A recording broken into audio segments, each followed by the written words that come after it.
President of the Republic of Kenya. Let's be upstanding and we welcome the President. Let's appreciate the President as he walks in. Let's give him a warm, hearty round of applause as he comes into the room for this inaugural presidential town hall on health. Let's be upstanding as we welcome His Excellency President William Ruto, who will be able to take us through this town hall. Karibu sana, Your Excellency. Karibu sana, Your Excellency. Ladies and gentlemen, you can take your seats. Your Excellency, as we plan to start this discussion, I'm a media practitioner as much as I'm a medical doctor. I want us to see and address a certain elephant in the room. Millions of Kenyans. How And much these are some of the headlines and whether you even receive healthcare has been decided by an opaque artificial intelligence system. You don't get to see it. You don't get to question it. You just get a number. But for many on the ground, an entirely different reality is unfolding. In the community, perspective and expectations. Walidhani ni kitu itawasaidia kulingana na venye ilitangazwa na serikali. It is so tricky. Unapata mtu aweza afford a meal a day. Unapata anaambiwa he or she is supposed to pay 650 and above. Pesa hata yeye aweza afford. Kwa hivyo, tangusha ikuje, kumekuwa na crisis. Our audit found that it overcharges the poorest Kenyans while undercharging the wealthiest. We also obtained a document showing that the government knew of these risks but launched the system regardless.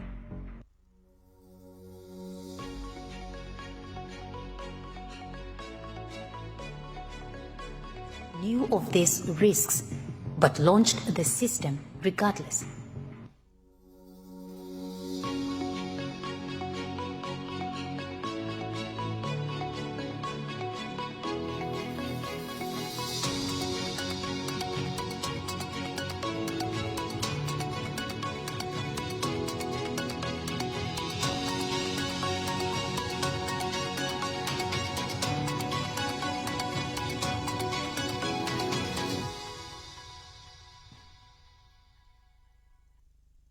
Mr. President, those are some of the things the media has covered.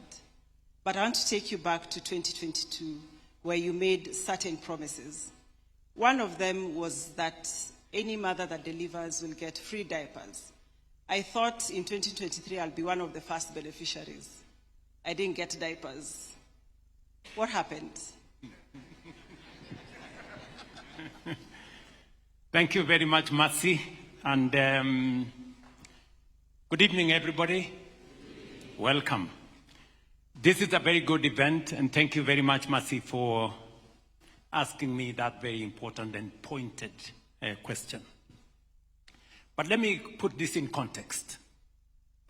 There are many people who say I was elected in 2022 merely because I said hustler and bottom up. Today, I think you have seen that I made commitments. I had a plan. And I made commitments to the people of Kenya. And it is on that basis that the people of Kenya gave me a mandate. And it is what is expected of every leader, that if you want the mandate to lead a country, you must give the people your plan, your vision, your commitment on what you're going to do. And this evening, I am going to answer, and I'm very happy I saw the commitments I made before the election in 2022.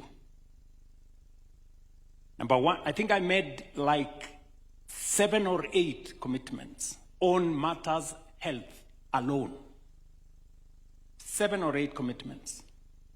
Commitment number 1, I said that we are going to have a health system that is going to make sure that every citizen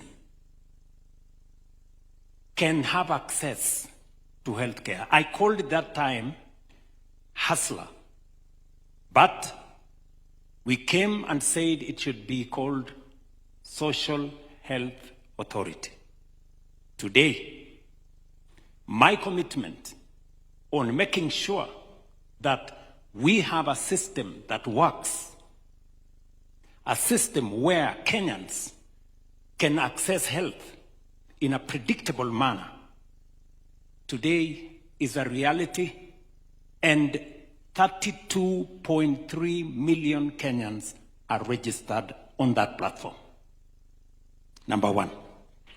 Number 2, I made a commitment that we are going to have community health promoters. I said then, in good numbers.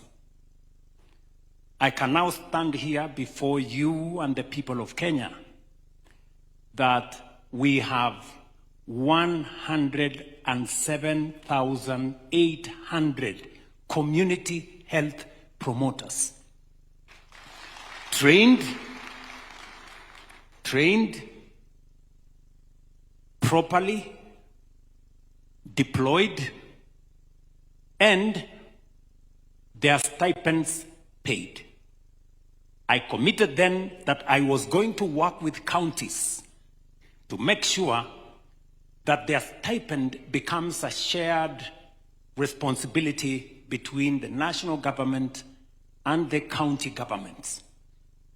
Today, half the stipend of community health promoters is paid for by the national government, half the stipend is paid for by county governments, and I want to thank the county governments for working with me on that platform.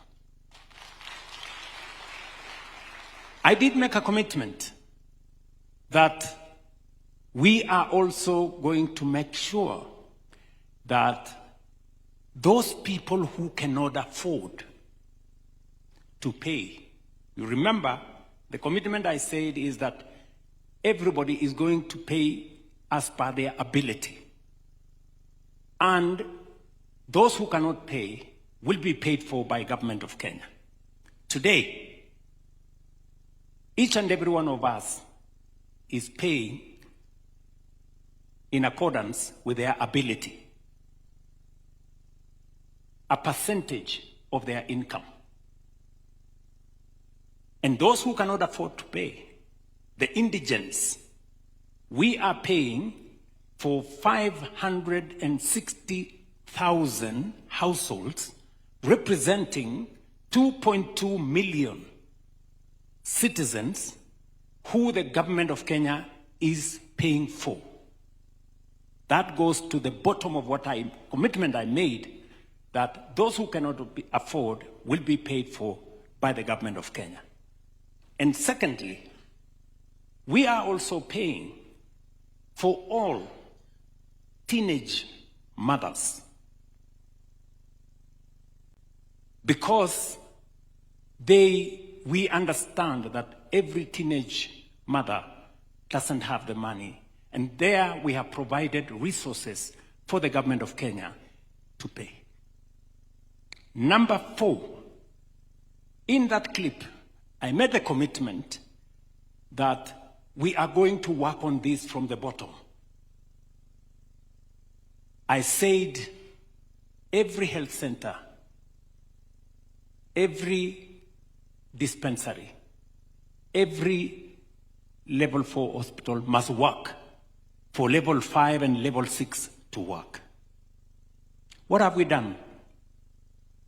Today, every health center, every dispensary, and I am sure there are people in our midst here today who are managers of health centers, managers or heads of dispensaries who are going to tell us the difference that has been made by the reforms that we have carried out to every facility at that level. Today, every health facility, every dispensary, number one, has a management board. Number two, every facility today, for every patient they see, at the end of the month, they are paid by SHA. Every facility, every dispensary. Because I made a commitment that we must make the dispensary work, we must make the health center work for facilities on the higher level, level 4, level 5, level 6 to work. Today, with confidence, the governors are here, the managers of those facilities, I'm sure they are represented here, they will tell us the difference we have made. Number 4, I made a commitment that we are going to make sure that every mother, the question Mercy has asked me, every mother who gives birth, when they leave hospital, we are going to make sure that they have diapers. Right? That is a commitment that I must fulfill. Because we have already set the mechanism in place. We have already changed the way our Linda Jamii program operates. You remember, the Linda Mama program operated differently from the Linda Jamii. The Linda Mama focused on the mother and on delivery. Today, the Linda Jamii program focuses on the mother, focuses on the child, and focuses on the household. The numbers have changed. Linda Mama was 2,500 paid or refunded for public facilities, 3,500 for private facilities, 6,500 for cesarean section, 10,000 for private hospitals. We have changed that metrics. Today, from 2,500, we now pay 10,000 for all facilities, irrespective of whether they are private, public, or faith-based, for normal delivery. We have increased 4 times what was being paid. Number 2, for cesarean section, which was 5,500 in public facilities, 10,000 in private facilities, we have raised that up to 30,000 for all facilities. So we have equalized all the facilities, because a mother giving birth in a private facility is as good as a mother giving birth in a public facility or a faith-based facility. We have equalized that whole space. And because we have built now the ecosystem, just 2 weeks ago, you remember the gentleman who asked there and said about emergency, and that he told me that time in 2022, I think it was June, he told me government must operationalize the emergency facility, because too many people will lose their lives. Because in an emergency, if you go to a hospital, the first thing a hospital will ask you, who is going to pay the bill? And in the process of asking all those questions and finding out who will pay the bill, we lose lives, we lose people. That is why we went to Parliament we passed the law. We now have an emergency, chronic, and critical illness fund that now funds emergencies. And 2-3 weeks ago, we launched that facility, which comes complete with an ambulance facility paid for, emergency service for the first 24 hours paid for, and beneficiaries don't have to be members of any insurance facility, including SHA.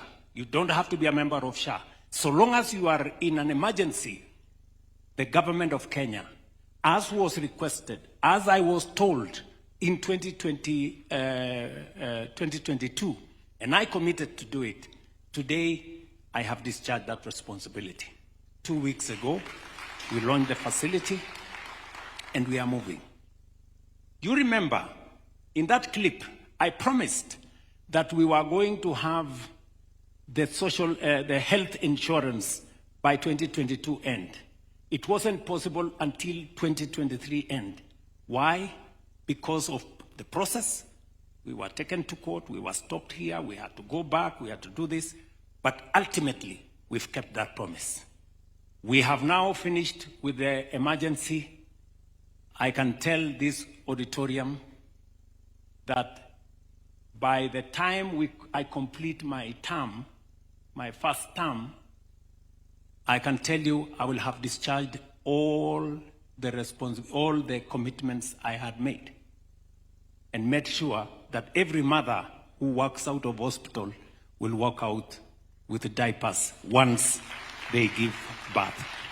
Let me also say, another gentleman, and I wish he was in this room today, who told me that time that I was a candidate then, Mr. Deputy President, please find a mechanism where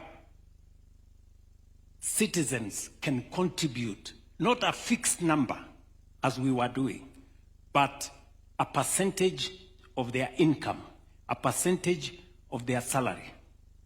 Today, in this auditorium, all of us know here that each one of us contributes 2.75% of their salary or income.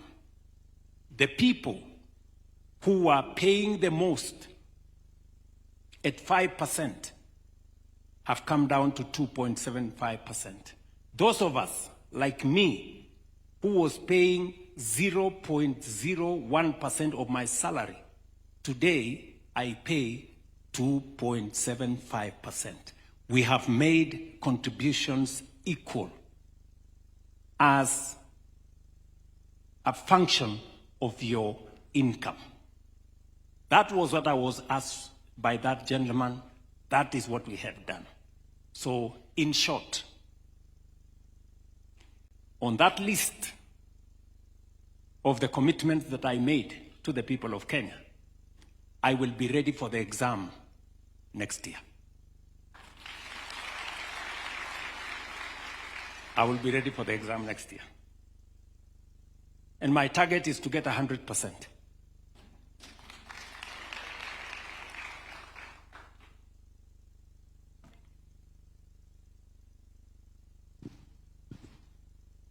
Okay, all right. Sorry for that. Thank you. Those are very good. But I want to take you to the headlines. One of the headlines was Shif Nivilio na Mateso. And the other one, and I'm glad that some of the members of parliament are here, the MPs actually are saying SHA isn't working. But here you're telling us SHA is working. We have X number of Kenyans who have been registered. What do you have to say? And it's been Thank you very much, Mercy. That is great. That's another beautiful question. Because facts are very stubborn, you know, and reality is different from what gets said. One of the headlines tells us, for example, that there is a 104 billion shilling skunk on our digital health program. that we had signed a contract of 104 billion. I think this one here, the skunk, you know, of 104 UHC take upgrade. First, let me tell you that there is no 104 billion contract. First, what we have done is we have designed a digital system, and I want to say this with clarity. This whole ecosystem would not have been possible if we didn't have a digital system to make sure that everything, as I said earlier in the day, that every patient must be visible. Every treatment must be traceable. And every payment must be accountable. That is what the digital system enables us to do. And Akili, what did we do? We did not buy the system. Just the same way, today we have MRI machines, we have CT scan machines, we have theater machines worth billions of shillings, but we haven't paid a single one of them. What we have done, what we have told manufacturers is they invest in the machines. They bring the machines, we pay for service. For every one service, we pay. It is their business to maintain, to make sure the machines are working. It is their business to make sure that the machines are operational. They service the machines, they provide the consumables. Ours is not to buy machines. Ours is to provide service for citizens who want treatment. It is the same thing we did. We asked companies to invest their money in a digital platform, a health digital platform. They invest the money, we pay for the service. And we went to Parliament. And we went to the Kenyan public. And we agreed on the rates.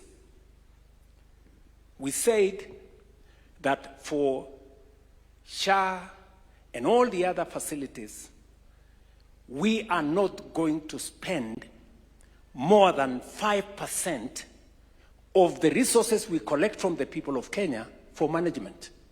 And for your information, the management cost of 5% includes the payment for the digital platform that we are using. Do you understand what I'm saying? Let me repeat. Let me go back. The management cost under NHIF was 40% of the collections at one point. In 2022, it was 17% of collections went to management. Under SHA, we have brought down management cost from 17% in NHIF to 5% in SHA, number one. And the cost of technology that we are using is included inside the 5%. That is where we begin. And we have said, for facilities, and I saw one of the headlines there saying that there is a ghost company being paid 1.2 billion by hospitals. You know, for your information, hospitals do not pay any private entity. Hospitals pay DHA. And the cost is this skunk thing is a fallacy. You know, ile mimi naita saa zingine ufala, ndio hiyo. Na hiyo 1.2, mnaona pale, there is a 1.2 billion, sijui some farm. I can confirm to you that that is money paid to DHA. And the money paid to DHA is in law. Facilities pay 2%, but with a maximum of 5,000 shillings per claim. And it is in law. It is not something you go and negotiate in the bush. It is in law. And we have made sure, and I can answer any question from anybody on the amounts of money we are paying for technology, and every payment is underwritten by law, in regulations, to make sure that we protect public assets. Let me ask the good gentleman from DHA, Anthony, is right there. Anthony there is a professional. He's not a politician. And he is the CEO of DHA. Anthony, can you speak to this 100 and something billion contract? Thank you, Your Excellency. It is not correct and not true that Social Health Authority has done any upgrade or any government has invested in 104 billion technology upgrade. Your Excellency, what we did is build a digital superhighway, consumed of 43 systems, Your Excellency, to support universal health coverage. What are these systems, Your Excellency? The first is we realize our public hospitals, where many Kenyans go, do not have digital infrastructure to provide services online. Your Excellency, we brought to them 4 key things. Number one, Your Excellency, we gave them gadgets, which are tablets or computers, that the private sector has invested for a period of 10 years with all upgrade, all maintenance, and all support. What has that done to us? Today, Your Excellency, the public hospitals, where many Kenyans used to go and get services, Your Excellency, used to receive only 35% of PHC under NHIF. As we speak today, 62% of that money is going where services are being provided. This is because we enhanced the digital infrastructure at the hospital level. We gave them, Your Excellency, software. This software has helped them with efficiency. This software, Your Excellency, helps them to track and be accountable for every patient, for every claim. During the days of NHIF, hospitals used to have files. They used to be approved in batches.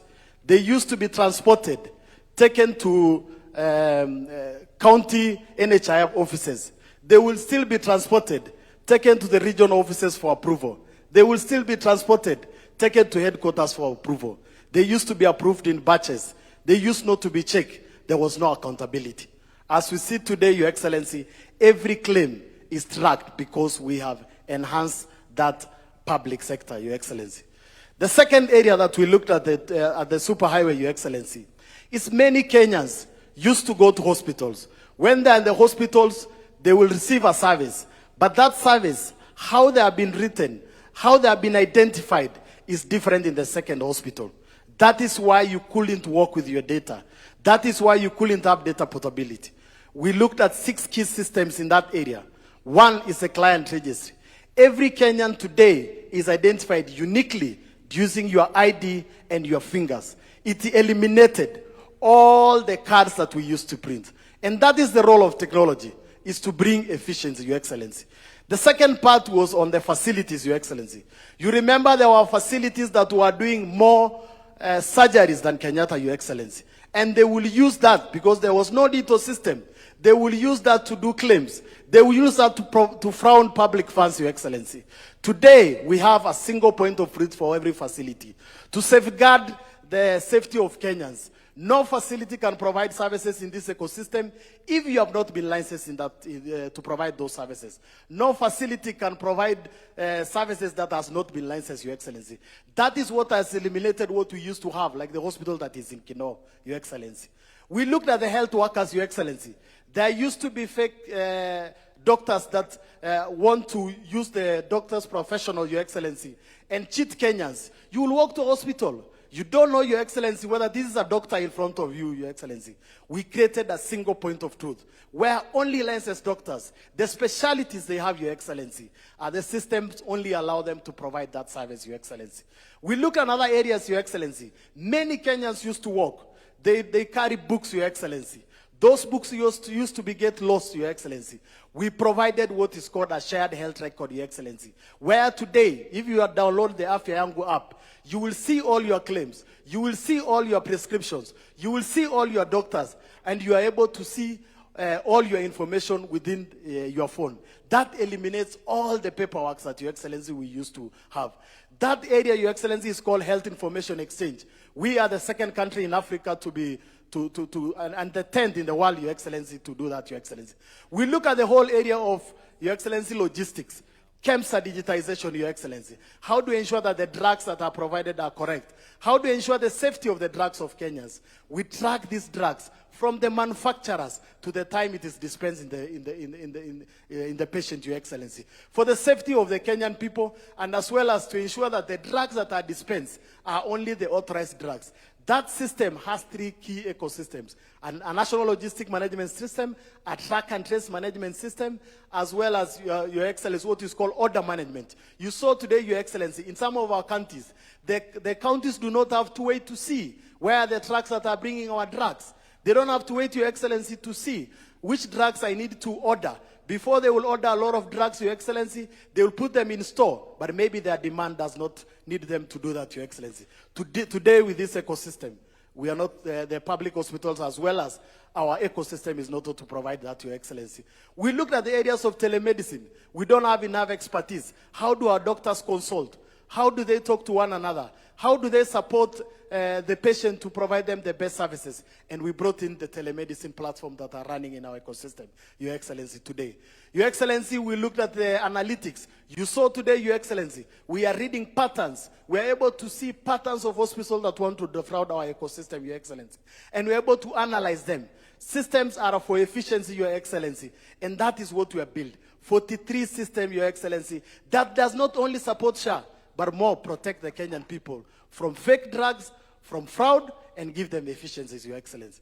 Can you tell us, Anthony, how much money have you paid to the service providers in the last 2 years under this program?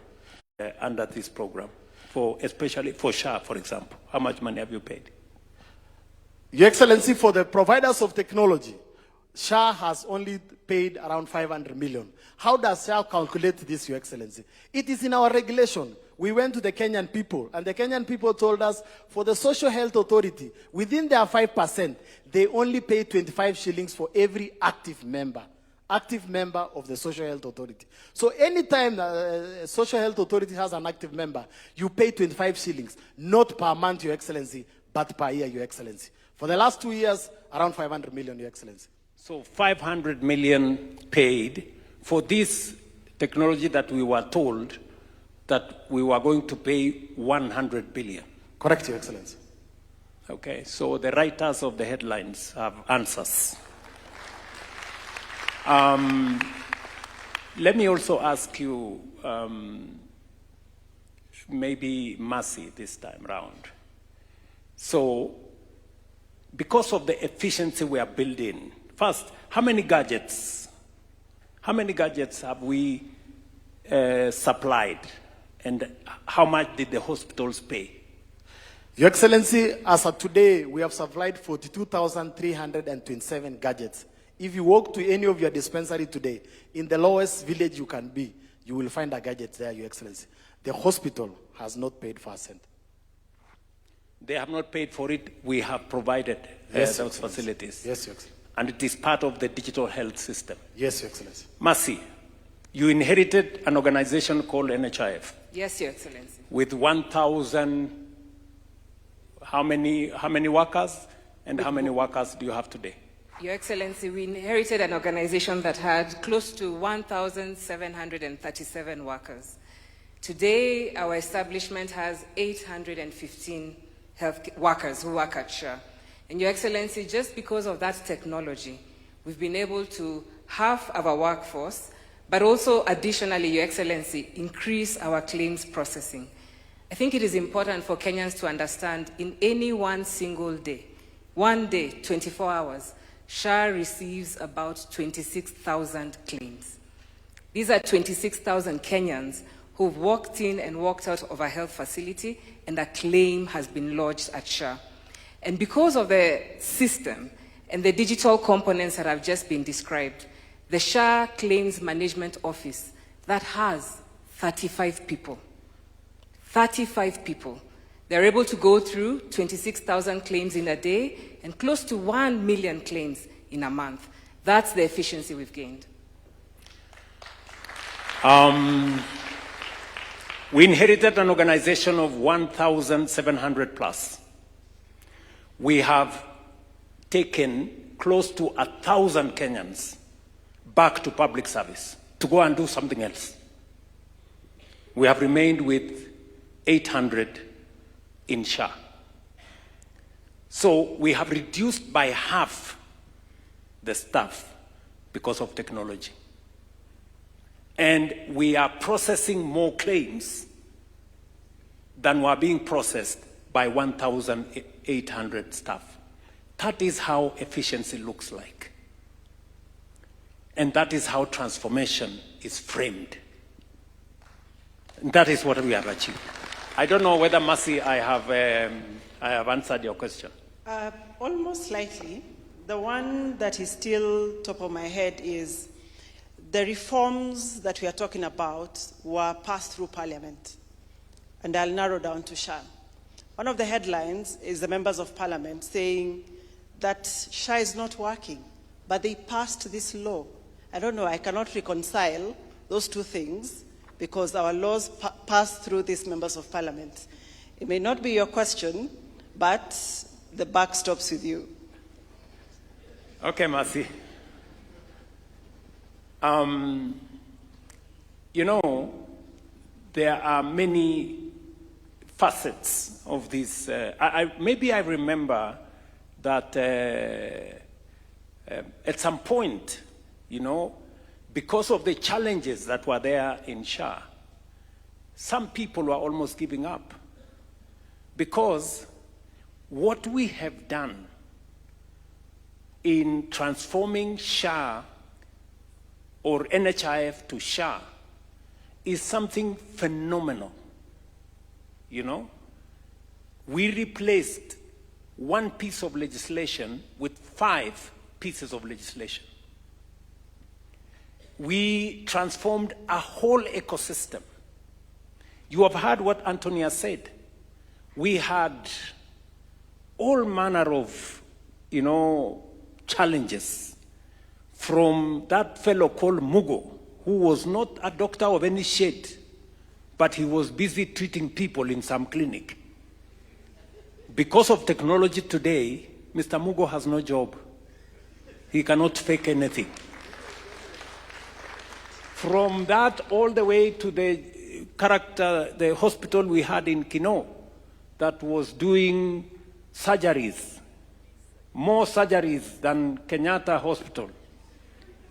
Today, the gentleman in Kino has no business because the fake things he used to do is not possible anymore.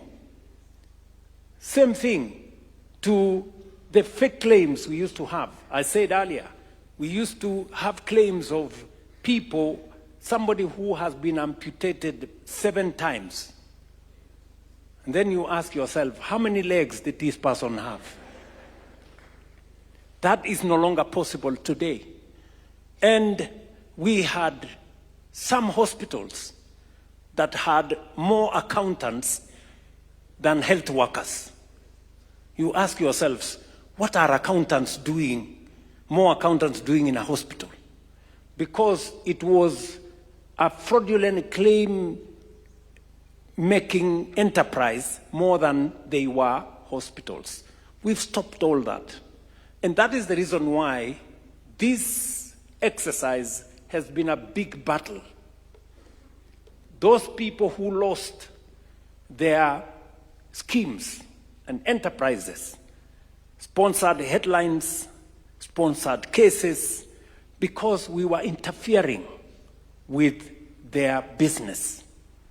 But I can proudly stand here today and say the people of Kenya finally have a system that they can audit, that they can see, and that is functional.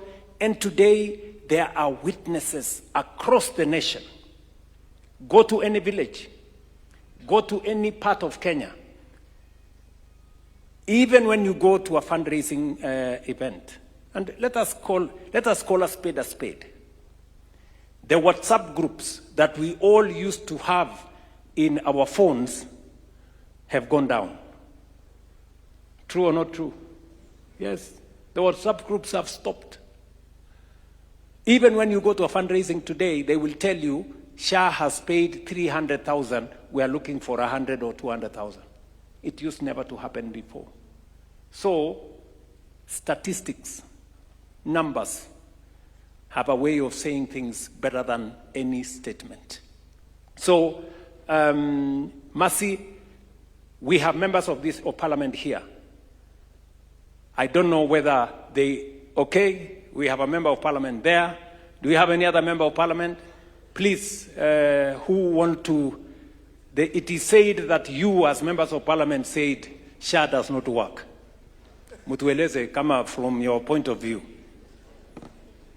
Your Excellency, my name is Senator Jackson Mandago. I'm the chair of the Senate Health Committee, and I want to stand here to confirm, Your Excellency, that SHA is working. The period a few members of parliament were saying it was not working, was actually during the first phase of implementation. With DHA, Your Excellency, when they supplied the gadgets to all health facilities, all Kenyans were now able to access SHA. In fact, I've just received a message from one of the members of County Assembly who said he was admitted in June 14.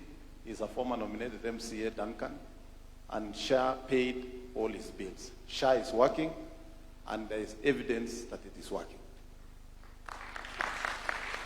Esther, do you want to contradict what Mandago said? Or? No, Your Excellency. SHA is working, but I think the biggest failure that we're having, that the Ministry of Health has to undertake, which we try to do in terms of civic, is to educate the people on how to onboard, how to review their funding model if they're having a problem with the premium that they've been given. Because every single day, and then to have an effective customer service line, an effective one where any citizen can call English, Swahili, and get information. Because yesterday I got a phone call from a lady who was admitted in Nazarene. Immediately I called somebody and I said, this is the SHA number, this is the ID number. They are being detained because what happened is, and this is something we need to educate Kenyans, as soon as she was admitted, she signed up. But she had already been in hospital like for a week. So the bill came to about 100,000. Now, such cases, I think the hospitals need to be educated. When you're admitting somebody, you need to make sure that they are registered. And then also the effective advertising. Social media is so cheap. Ministry of Health has to continuously educate Kenyans on how to onboard, how to have your premium reviewed if it's too high. Before we used to say there's a waiting period of 3 months. Now we don't have a waiting period. But this lady in Nazarene Hospital is being detained because of 100,000. And the reason is because she joined 1 or 2 weeks after admission. So that waiting period, how do we deal with it? So I think it's important that the Ministry of Health really does a lot. They're letting you down. Is there anything members of parliament can do? I mean, we do civic. Apart from asking the ministry, which you are right? Yeah, we do civic. Every time we have an event, like if I have an event for GAF, I will call SHA to come in and talk and educate to on board. But now, because of the biometrics, it normally has to be done in the hospitals. But I've seen that they come in as well and they're doing it in most of my events, but it's not enough. We're not netting everyone. I mean, Nairobi has about 5-6 million people. So information. Information, online, information, you know, with the Do you CHPs. have a working line, Mercy? And she said you need a working line, you know, helpline. Yes, Your Excellency, and we do take the comment seriously. We are doing more to talk to Kenyans. We have the line 147, and it's accessible 24 hours. But we also have a county infrastructure. Each of the 47 counties has a SHA office, and additionally, we have SHA officers too per Huduma Center across the country. But that being said, Your Excellency, we do take... what did you say the number was again? 147. 147. So a citizen can dial... 147. 147. And it goes to our call center that has callers waiting there to attend to the citizen. Do we have people who speak Swahili there? Ndio, tukana Wakenya ambao wanaongea Kiswahili hapo. That is what Esther was asking. Kuna Wakenya ambao wanaongea Kiswahili kwa call center. Kwa hiyo call center. Ndio. So to everybody listening to us in every part of Kenya, it is good for you to get information. And the information you can get, if you don't get from your CHP, if you cannot get from anybody, dial 147 and you can ask any question and your questions will be answered. And for people like what Esther has said, that there is a citizen who was admitted without registering for SHA, and then she registered halfway through her treatment or his treatment. That needs to be looked into. How do we manage that? Do you want to say something, Mercy? Thank you. Thank you for that observation, Mheshimiwa. One, Your Excellency, we must remember and remind Kenyans that for them to be able to access the SHIF benefits, they must register and they must contribute before they go to hospital. When you go to hospital for a week or even 5 days, 3 days, SHA needs that visit to be notified in the system. So it means for those 3 days, 7 days, there's been no notification at SHA. It means SHA cannot verify that that is an actual visit. It means any pre-authorization was not done, and SHA basically is blind that you're in the hospital. So Kenyans need to be reminded that if you need to be able to be admitted and you need the SHIF benefit, register, pay for it before you go to hospital. Once you're in hospital, the hospital should provide us a notification of your visit and we start tracking your care and treatment. So it is important in controlling fraud and ensuring that we're able to actually be accountable for that money that we shall pay the provider. For example, I think I talked about Lydia. I don't know whether Lydia is in the audience. Do we have Lydia in the audience? I talked about Lydia. Is she there? Ako hapa Lydia huyo? She's not here? She's right Ako wapi? at the top there. Lydia traveled from Matu today, Your Excellency. So she's right here with her mother. Yes. With the mother? Yes. Mama ako hapa? Yes. Guardian ako hapo. Wapi mom? Oh, yuko pale. So, like the case of Lydia here, who developed a complication. Her mother had paid 7,000 shillings as her contribution to Social Health Insurance Fund. Mama, hebu tueleze, mama yuko pale. Mama, habari?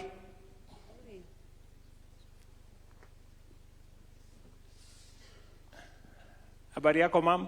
Salama. Very good. Unaitwa nani? Mimi naitwa Naomi Mutendwa. Naomi. Wewe ndio mama wa Lydia? Very good.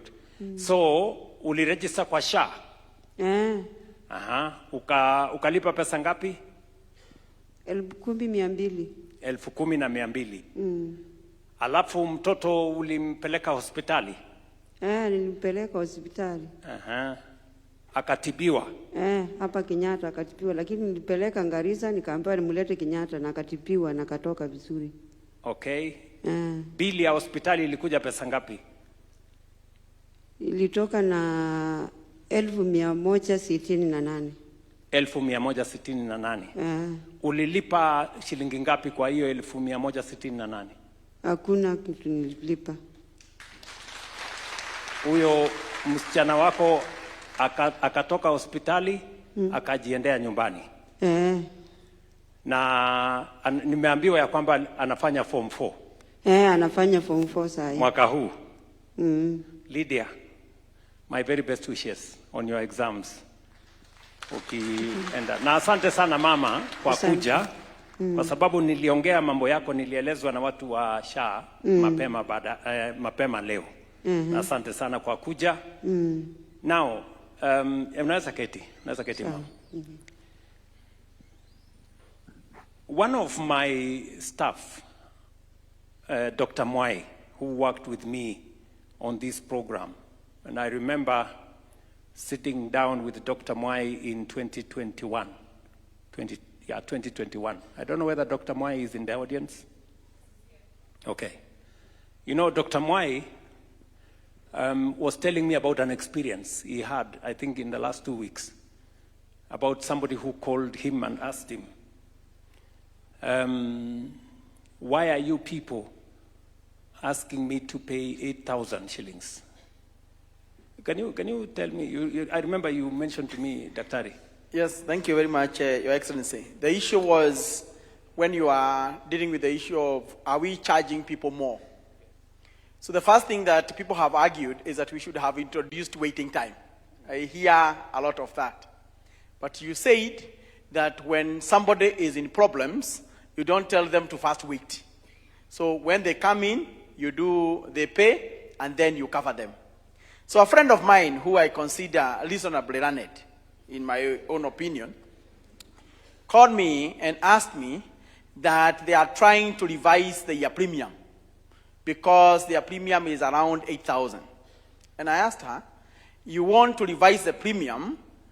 Why? You have a patient? Is it a new person? Are you preparing for any eventuality you get sick? So he told me that the patient is actually receiving dialysis or want to start the dialysis. So I asked, the dialysis, SHA is paying 10,650 per session. Majority of them take 2 sessions. So roughly 21,300 there. All right? Now, they pay that for 52 weeks in a year, which is 1.1 million plus. Now, I asked my friend, where you come to a little bit to me, Soma Kidogo. SHA is, you are saying your patient is in hospital, you want to pay 8,000, you get 1.1 million. Now, you're my sabus in rice. What is a no-brainer? You are complaining, yet you can already see the benefit SHA is giving you far outweighs the cost, actually, what you are doing. Akanyamaza na akalipa. So why I'm saying this is because there is also a move for people to not want to understand the money we are paying with, where is it coming from? It's coming from each and every person, contributions based on ability to pay, and that is what you correct, so that somebody who paid 8,000 receives a benefit of a dialysis at 1.1 million. Thank you, Excellency. The point I'm trying to make here is we have said the following. We've said for outpatient, every citizen of Kenya, so long as you are registered in SHA, you will walk into any facility, public, private, faith-based facility, anywhere in Kenya. So long as you're registered in SHA, you will walk in and walk out without paying a single cent for outpatient facility. If you have to be admitted for surgery or for other facilities, that is when you have to make a contribution. Or the government of Kenya, if you are not able, the government of Kenya will pay for you. But you will be assessed, and everybody will be assessed for what they can pay. For the case of Mama Lydia, she was assessed for her and her family. She was assessed for 10,200, as she said, for a whole year, for herself and her family. Lydia alone,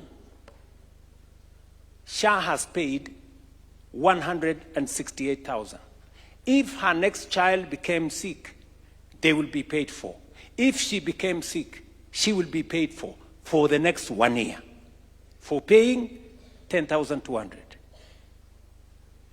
Right? Simple mathematics.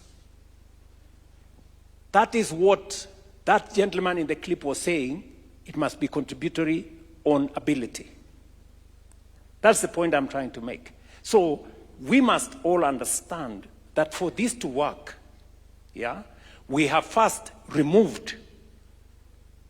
In NHIF, you paid and waited for 3 months for the cover to be active. In fact, many people are pushing me to say, why don't you go back to that? No. You cannot tell a sick person, pay, wait for 3 months so that you can come for treatment. What about if they die?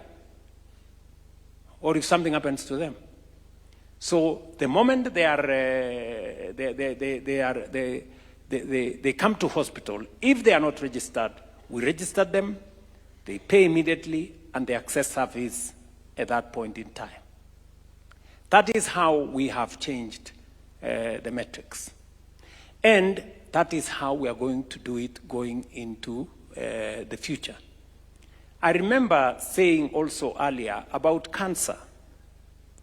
You know, we had a big problem with cancer, as we all know, and treatment.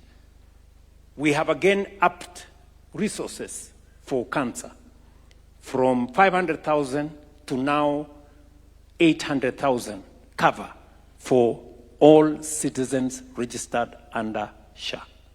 So that is the trajectory. I don't know, Mercy, whether, again, I have answered your question. Yes, Mr. President, but I don't want to be accused of inviting you to a town hall of this magnitude and asking all the questions. I think we should let the Kenyans here also ask some questions, and I'll hold mine for later so that we can field questions from the room, if you allow that. So you can pick. So I'm the one to pick the, I thought you were going to do that for me. Okay, I see some beautiful lady there. Madam, you have the floor. So good evening, Mr. President. My name is Lois. I'm a person with albinism, and I stand here to speak for persons with albinism and persons with vitiligo. For us, sunscreen lotion is an essential. It's not for cosmetic purposes. And mostly it's not covered using the social insurance cover. So whom do we go to, or what approach do we take for us to make sure that we have it, since most of the times the government provides it, but it is not enough, and at times it's not there at the hospitals. So how do we go to, where do we go to, or how can we go about it? Very good, thank you very much. Did you say, what's your name? My name is Lois. Lois. Yes. Lois needs an answer. Yeah? Lois needs an answer. Thank you, Lois, for that question. Your Excellency, vitiligo, I'm not a dermatologist, but I'm a doctor. And vitiligo is a condition where the cells that are called melanocytes in your body are not able to produce the needed melanin. Now, the problem with patients who suffer from vitiligo is that they're exposed to the sun, and because of that exposure to the sun, they're at risk of getting cancer. And so actually, we need to protect patients who have vitiligo by ensuring that they have sunscreen, they have the necessary steroids, and they also have UV light therapies. The madam is correct. In terms of our current benefit package, what we have in offer as government is that KEMSA and I hope Dr. Wako is in the room, do procure sunscreen at subsidized rates to be able to ensure that those who have vitiligo can access that sunscreen. However, at SHA, we have not yet started reimbursing for sunscreen, so you won't be able to get it from SHA reimbursements. Your Excellency, the case of vitiligo accompanies many other cases when it comes to healthcare. And what is important for our country is to start on a journey of progression. As we start here today, we are covering a large burden of disease, the things that cause the most harm. We are by no means saying we cover everything, but there is a scientific process of being able to determine how we add more benefits into our package to be able to cover everyone. And that's the journey of UHC that all countries must go through. So the short answer right now, Your Excellency, is that when Madame needs care, she'll be able to go to a PHC center. But unfortunately, what she needs in terms of sunscreen and some antisteroids are not yet available in the package, but will be available as we continue mobilizing more resources. So what do we tell Lois? Do we tell Lois coming soon? How much time do we need? And Lois, I agree with you. We have a huge benefit package. And I remember I sat down with my team and we said, we need to look at a benefit package that we can afford. Let me tell you, Lois, today we are paying 2.75% of our income. We should know that countries that provide universal health coverage pay up to 15%. Go to any country. It is not 2.75%. It is 15% for them to provide the full package. We have started with the package that we have. But I think, to be fair to people living with disability and others who have conditions like the one Lois has said, including vitiligo and all the others, I think it is time that we come back to Lois and tell her at what point will we include the sunscreen she is looking for. And I want to tell you this, Lois. It is homework you have given to me. Let me take it home. And Your Excellency, I will have an answer for you and for all the others who are like yourself. And Your Excellency, just to add, you've actually commissioned the Ministry of Health to review the benefit package, and you've given us a deadline of ending October. So all Kenyans are invited. We'll be having public participation on the new benefit package for SHA, and we'll be looking for Lois and all other members who want more benefits to be included. And we'll give the reports on the new benefit package at the end of October. Thank you very much. In our midst, I want to listen to a manager of a facility. I have said here that facilities, I want somebody who runs a health center or a dispensary. Mr. President, we have one on standby at Ruto. If we have that link ready, yeah, we have Alice Ndwiga at Ruto Health Center.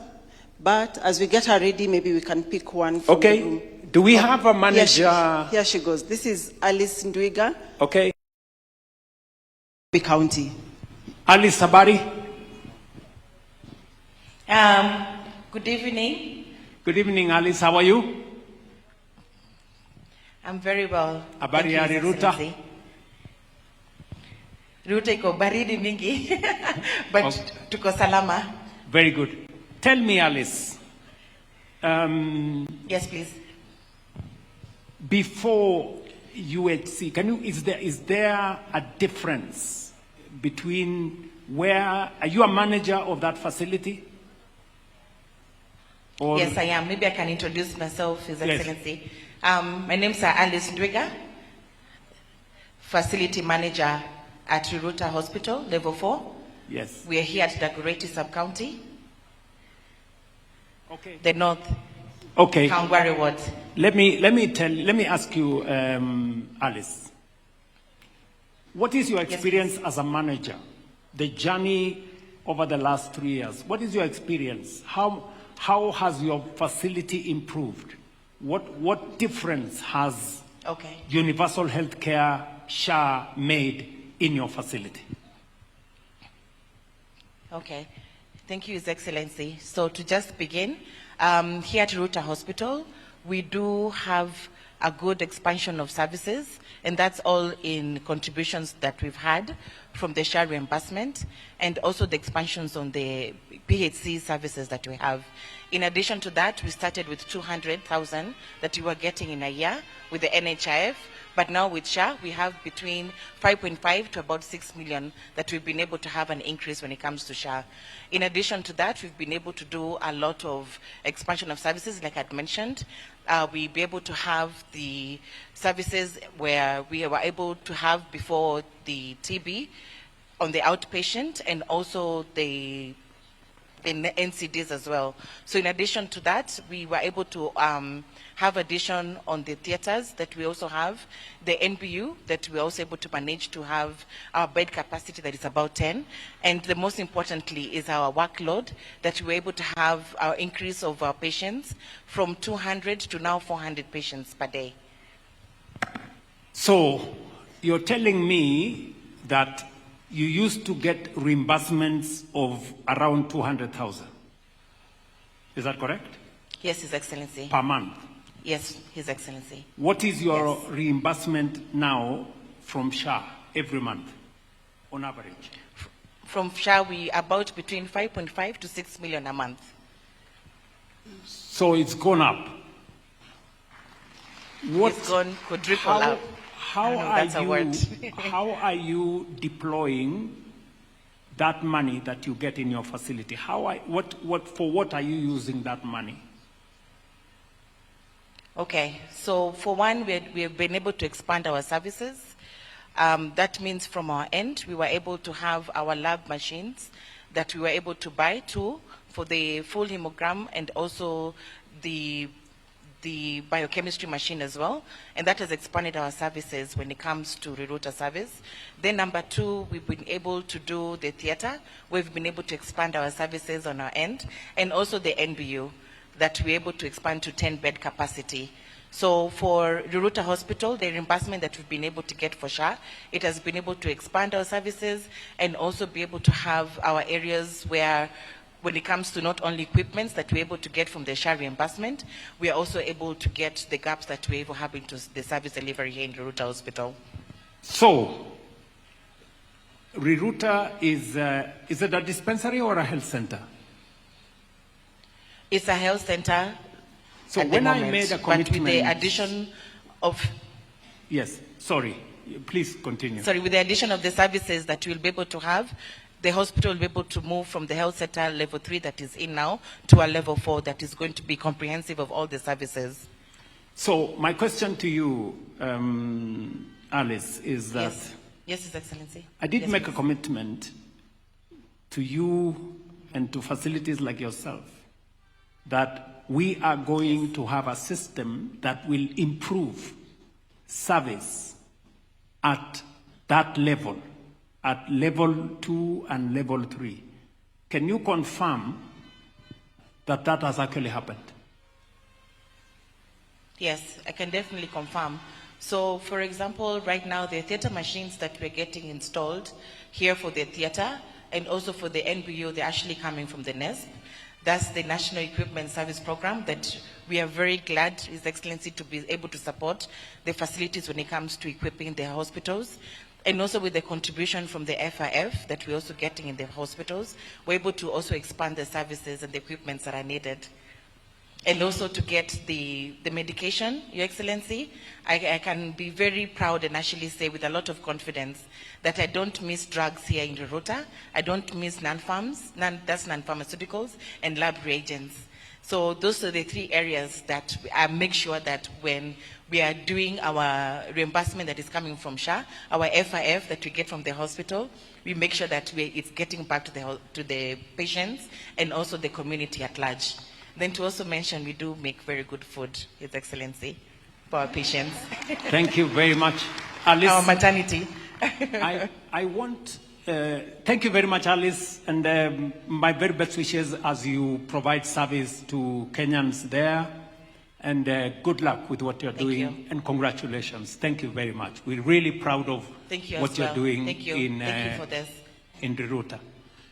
I want somebody live here who is a manager of a facility to be able to tell us here, you know,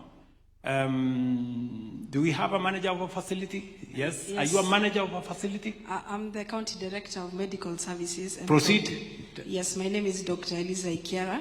I wanted to highlight some of our facilities, how they're doing before SHA. For example, Ugweri Dispensary, one of our, we're in Embu County. Ugweri Dispensary, which is a level 2. With NHIF, they never used to get anything, 0. But with SHA, with the PHC, they are getting around 6.4 million in a year. And also we have Gategi, that's a health center, Gategi in Mwea sub-county, which gets around 9.6 million now in a year.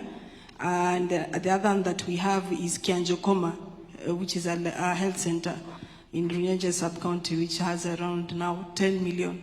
And with that, they are able to procure medication, lab commodities, and non-pharmaceuticals for themselves, and don't have stockouts anymore that we used to experience before.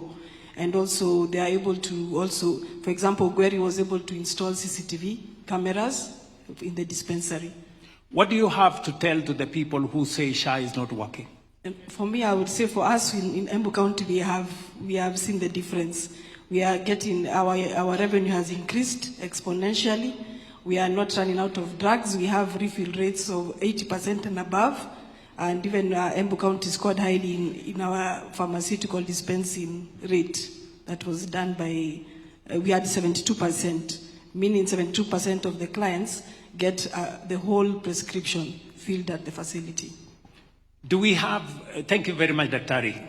Do we have a facility manager? I want somebody who runs, do we have somebody here? I really want somebody who runs. Do you run a health center? Yes, please give her the mic. Tell us your experience. Thank you, Your Excellency. Your name first. My name is Gladys Chebet. I'm the facility in charge, Ngaira, which is just across here. In Nairobi? Yes. Okay. Just here at Technical University. Okay. Yes. Proceed. What is your experience of the difference? Has SHA made any difference in your facility? Yes. Before SHA, we actually used to get some funds from Danida, which was around 270 to 50,000, which actually never used to cover everything. But right now, I've been able to claim over 7 million. And we've been able to procure a full hemogram machine. Our laboratory is working optimally, yeah. And our pharmacy is full. In Gaira, we are running a NCD clinic, which has around 1,600 clients, and they are all going home with very good drugs. And SHA in our work, yes. In short, SHA in our work. Yes. Okay. And we have been able to improve our infrastructure. Yes. It used to be a very old facility, but right now, it's good. Very good. Thank you very much. Do we have another person who runs a health facility? Do we have a person who runs a health facility? No. Okay. Let me go to the second item. You know, KEMSA, I have said here that KEMSA has increased the refill rate. I made a statement earlier.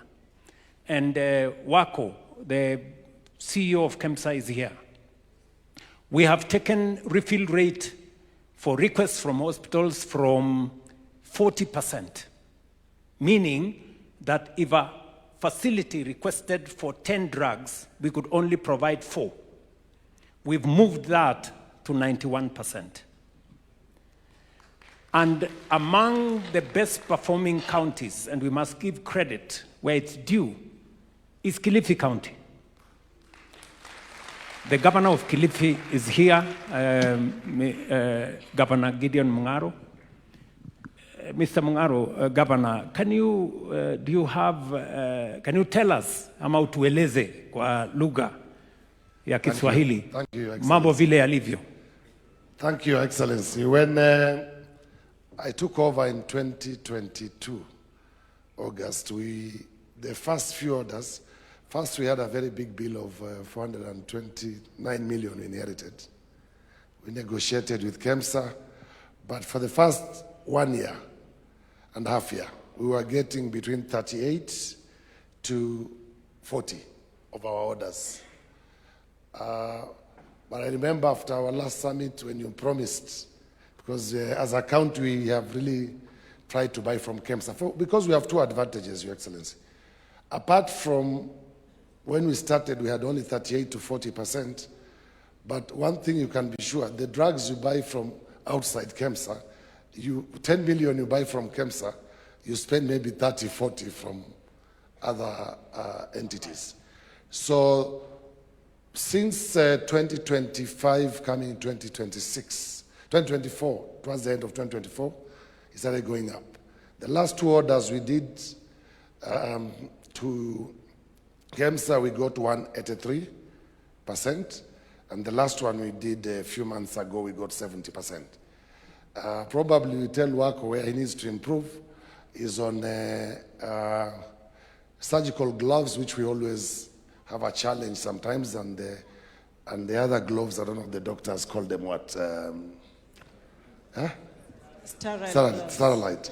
Because sometimes you go, they are there, but you get number 7, and some doctors are very big hands, you need number 8. So maybe that's where we need some improvement. But I must say, since I came to office, Your Excellency, I bought drugs 1.6.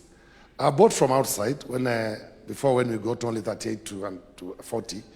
But I have bought from KEMSA, and the worker will testify that I bought as a county drugs worth 1.6 billion and 80 from KEMSA. Thank you very much. Thank you. Gideon Mungaro and I are not doctors, so forgive us if we don't know some of the names of the gloves and all that. My CC, Your Excellency, can talk something. I know you wanted only facility managers. Yes. But my facility manager will return from the gate because they didn't know him. Okay. But he can tell you something about Kilifi Hospital. Okay. Because it is completely a change when we started doing SHA. Yes, Your Excellency, I can confirm here that there's been quite a transformation since we started receiving the SHA reimbursement. We have been able to expand our hospitals with equipment from 2 theaters. Now our referral hospital, we are operating 5 theaters, which means patients don't have to wait for a very long time. Another hospital, we started with 1 theater, now we have 2 theaters. And in the third hospital, we now have 4 theaters. And all this equipment we're buying based on the reimbursement we're getting from SHA. So there's a lot of transformation. And as far as the procurement of drugs is concerned, through KEMSA, Your Excellency, we've seen tremendous improvement. From the 40% which we started with to now we're getting 83% of our orders. And even with that 83%, we still get back orders to fill the difference, which we still distribute to our health facilities. And for the SHA reimbursement at our primary care facilities, that has really improved our drug availability because they are able to spend at source to procure the higher support staff with the money, and therefore we've really improved services using SHA. Thank you. Let me ask you, are you a doctor? I'm not a doctor. You are a manager? Manager, yes. Let me ask you, before we did not have the law on Facility Improvement Financing Act. what difference has it made? Because under NHIF, money was being sent to the county. Then it was up to the county to decide which facility to go improve, which facility not to go improve, which facility to buy medicine for, and which facility not to buy. Today, every facility is reimbursed their money. Is that the case? Your Excellency. And how has that helped in making sure that there is delivery of service? Your Excellency, the implementation of the FIF Act has tremendously improved. First of all, the fact that the facilities themselves are able to spend the money at source is an incentive for them to make sure that they generate more. Therefore, they contribute to recruitment of members to SHA so that they can be able to have more resources to spend. But more importantly is the fact that they are able to make the decisions based on the priority of the hospital at that moment. They don't have to consult elsewhere or wait for resources from the county treasury to make funds available at the facility. They are able to prioritize and act on the spot as they receive the reimbursement from SHA. Thank you. Very good. I want to ask one more question to either a CZ of health. Your Excellency, I wanted to add from where the CC, he didn't elaborate something. The Kilifi Referral Hospital, we used to collect about 1.7 million a month. And now we are 30 million. Malindi used to collect 1 million. Now we are 16.5 a month. So that is the change I thought the CC will explain. And that is the money, Gideon, you are using to improve the facility. Yes, we pay even locum nurses from that money. Yes, you pay some of your staff. Yeah, and all the casuals who work in the hospital or contractual workers. And also to improve the Infrastructure, theaters and all the other facilities. Like the 5 theaters he was talking about, we just did them. They are 3 weeks old. Using money reimbursement from SHA. Generally, when we took over the county, the hospitals, the level 4 hospitals and the Kilifi referral were collecting in total 176 million in 2022 to 2023, June. Now we have collected 900 this year, 900 million from 176. Okay. Let me ask one more, CC, because it's good for us to listen from practitioners on the ground, not people who are talking from political podia. Do we have? I want to ask a question, and I want a CC to answer me. Is it correct for me to say, just as I committed to the people of Kenya, that today dispensaries, health centers are more empowered to make decisions on how to use that money, which drugs to pay for, which theater to improve, what facility to improve in every facility? Is that the case, or they have to wait for a county to decide or for somebody else to decide? Are you a facility manager? You are a CC. Please tell us your name, and please help this audience and others listening to understand. Yes, my name is Dr. Gregory Ganda. I'm the CECM in Kisumu for medical services. It is true that with the FIF Act, now facilities can make their own decisions. But it is even better because the facility board is made up of members from the same community. So they oversight these funds. So whatever the facility decides, the technical people make decisions, and then they get the oversight of the community. So the decisions about that funding and how that funding is spent is both technical, but also involves the community. So I can confirm that, yes, this is true. So, and I remember giving an analogy that the same way you have a school management board helping us to manage our schools, to build classrooms, and to make sure that the facilities are there. Today, our boards, which are members of the community, they are the ones who oversee the money we reimburse these facilities. They are the ones to decide that we want to make sure that there are enough health commodities, that is medicines and all the other things. We need to repair, we need to buy this equipment. We need to buy the other equipment. That is the case, Daktari, is it? Yes, that is the case.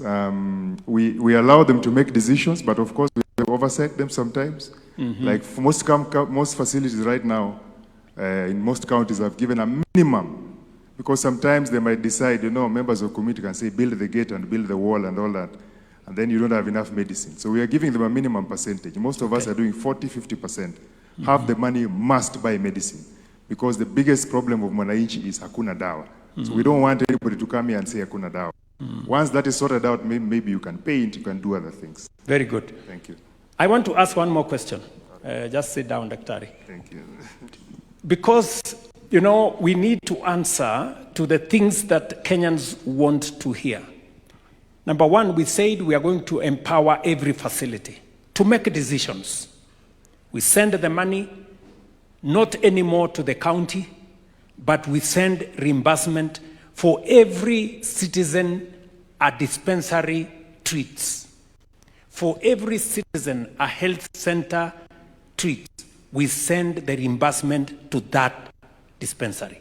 If they treat 20 people, we send reimbursement for 20 people. If they treat 1,000 people, we send reimbursement for 1,000 people. But financing is not the only challenge. The other challenge is equipment. To be able to provide service, you need the theater, but you also need equipment. And this is what we did. And I want CECs who are here to confirm, and even our friends, the governors who are here to confirm. We did the following. We said that it is not possible for some of our facilities to buy an MRI machine, to buy a CT scan machine, theater machines, IC, whatever. Many of these facilities are expensive. They are in hundreds of millions, tens of millions, some of them in hundreds of millions. And so we agreed and we designed a program called National Equipment Service Program. Yeah? And how did we do it? We said, let us pool all our facilities and negotiate together with manufacturers. Because it is difficult for manufacturers to go and negotiate with a dispensary or a health center alone.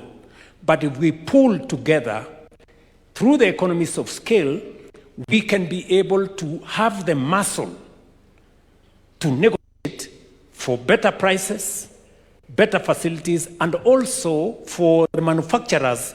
It is easier for the manufacturers to deal with us as one entity than to deal with us as individuals. They are assured of their money being paid, and they are assured that every facility is going to pay the rate. So, today we have equipment supplied by manufacturers, equipment that has not been paid by the facilities. In the past, under the MES program, Managed Equipment Service Program, we paid almost 63 billion for equipment, some of which did not work, some of which broke down and there was no service, some of which we did not even have the reagents and consumables, and it was very problematic. So we thought and said, let's do it differently. I want to know from either a manager of a facility or a CEC, what is their experience? How many equipments have they got, and what is their experience with the equipment that is being supplied under this framework? Do we have a manager of a facility or a CEC? I think I have some gentleman there. The gentleman in some brown, nice suit. Asante Mheshimiwa Rais. Jina langu ni Daktari Martin Wafula, Mutuini Hospital. Kwa kweli ule mpango wa kuleta vyumba kazi kwenye facility zetu imetusaidia sana. Kwa sababu ya kwanza, hatujalipa hela yoyote ili tuletewe machine za upasuaji kwenye hospitali zetu. Kwa miaka ambayo nimekuwa hapa karibu nikifanya kwenye mahospitali kadha wa kadha, kutengeneza theater unahitaji pesa ya chini kabisa ni milioni 50 ili uweke theater ambayo ina vyumba kazi, ina mashine ya kutosha na pia ina instruments. Lakini kupitia huu mfumo wa NESP, facility zetu kwanza ya kwangu ambayo niko namalizia, nimepewa theater 3. Na hizi theater 3 zinakuja na mashine ya kupeana anesthesia. Pia inakuja na mashine ya upasuaji ya kitanda. Pia inakuja na mashine ya kupeana mionzi, radiotherapies na x-rays. Manake hivi vitu baadhi yetu, Mheshimiwa Rais, baadhi yetu na ndugu zetu ambao wamekuwa kwenye vyuo vikuu wakisomea taaluma ya udaktari hawakuwa wameviona, ndio mara ya kwanza wanaviona kwenye hospitali zetu. Jambo la tatu, kuna baadhi ya mashine, kwa mfano endoscopy. Mheshimiwa Rais, mpango wa endoscopy, wa colonoscopy, hizo surgeries ambazo haupasui mtu, unatoboa kashimo tu alafu unapasua mgonjwa, baada ya siku chache ameenda nyumbani. Hiyo ni heko na ni kitu ambacho lazima tujivunie. Jambo la 4 ambalo mkurugenzi wa DHA aliliongelea, Mheshimiwa Rais, kwa mara ya kwanza kwenye hii nchi ya Kenya tuna mfumo, na mwenye anataka kujua aje Mtuini kesho ama aende hapo sasa hivi, mgonjwa anaonekana akiwa wapi? Nyumbani. Na hili limefanya tukapunguza idadi ya kupoteza wamama. Kwa mwaka mmoja miezi mitatu, Mutuini hospitali haijapoteza mama hata mmoja. Kwa sababu gani? Tunatumia telemedicine platform. Aidha, Mheshimiwa Rais, haya magonjwa endelevu, non-communicable diseases, haya magonjwa yamekuwa tondazugu zaidi, na jambo ambalo linatuzuia, tunao madaktari bingwa wachache. Kwa mfano, unaweza kuwa tuna daktari bingwa wa upasuaji wa ubongo mmoja ama wawili, lakini kutumia mfumo wa telemedicine ambao DHA imetupa, tunaweza ona mgonjwa mahali popote pale na ule daktari apeane mwongozo. La mwisho kwenye teknolojia ambao pia imekuja na SHA. Mheshimiwa Rais, tulikuwa na kitu inaitwa rejection rate ya claims, lakini kwa sasa tunaongea hivi, rejection rate yetu sasa hivi is less than 1%. Pale Mutuini na pia kwenye mahospitali mengine ambayo ndugu zangu wako hapa, ukienda Mama Lucy, ukienda Mbagathi, ukienda Pumwani, hivyo ndivyo hali ilivyo. Thank you very much. Nimesikia kwa mara ya kwanza daktari bingwa. Utanieleza hapo nyuma ya hata ndio ni kusema aje? Sawa sawa, daktari bingwa. Let me ask, can I get let me ask one of the manufacturers, supplier. Can we have a supplier of theater equipment? Because that is what my brother there. Do we have a supplier here in this? I can see a hand up there. Do you have a supplier?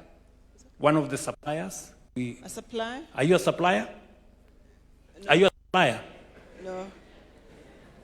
If you are not a supplier, please, let's be tuwe na heshima. So let's speak what first, because we want to know from our suppliers Was any supplier invited to this facility? No supplier was invited. Because I wanted to know the numbers. Do you, PS, do you have the numbers of how many theaters, how many have been supplied in the country? Yes, how many?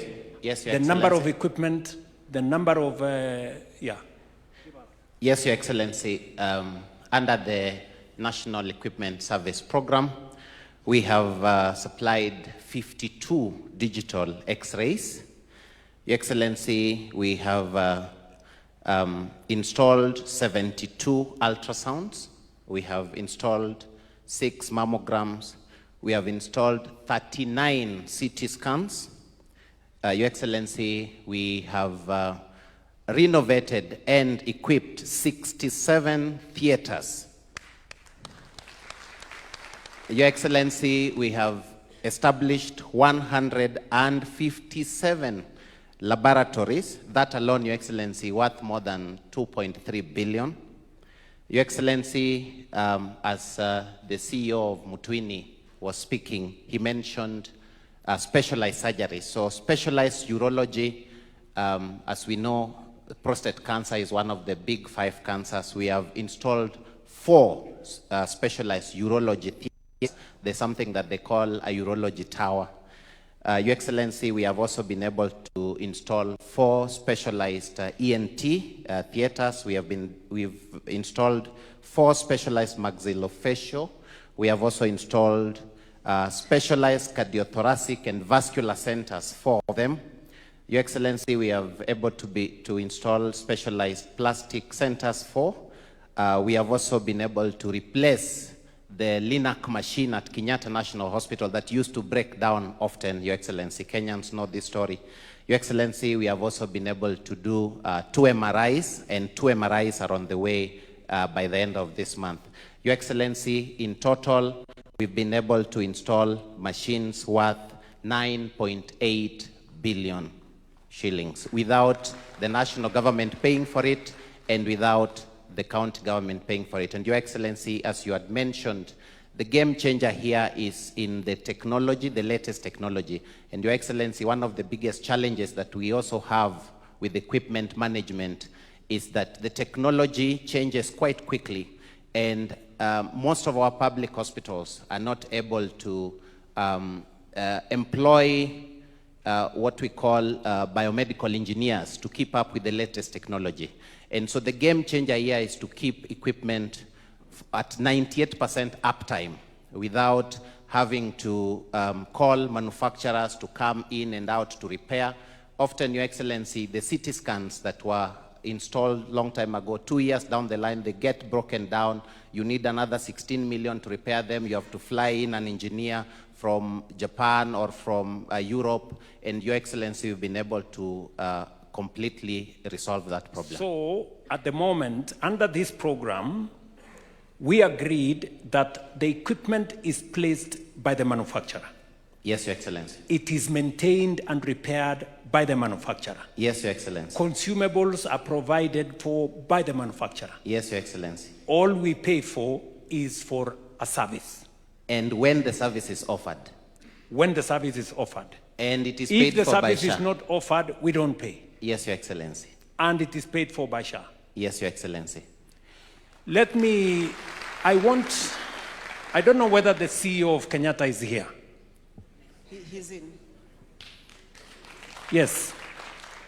Kenyatta is possibly the largest public health facility we have in Kenya. Daktari Lesiambe, can you give us your experience as a manager of one of the largest facilities? How has your theater improved? How has service improved or not in Kenyatta?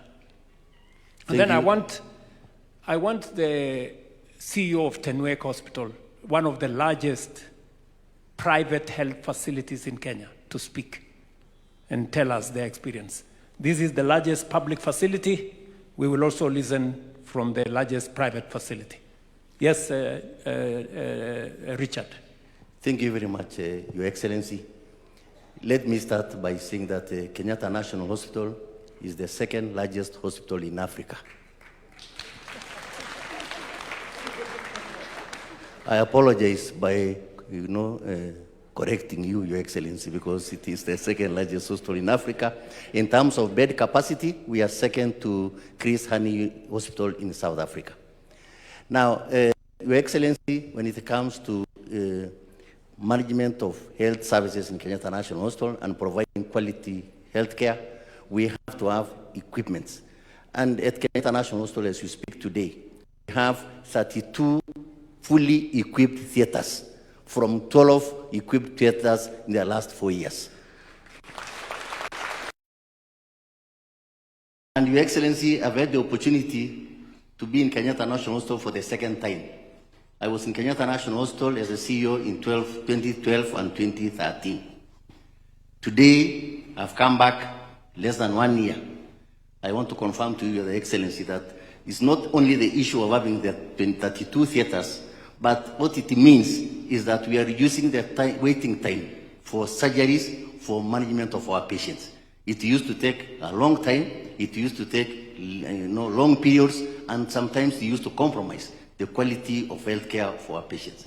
Today, we have 32 theaters fully equipped, and there's no patient who can wait for more than 2 weeks before they're actually taken to theater. And on emergencies, it is done within 24 hours.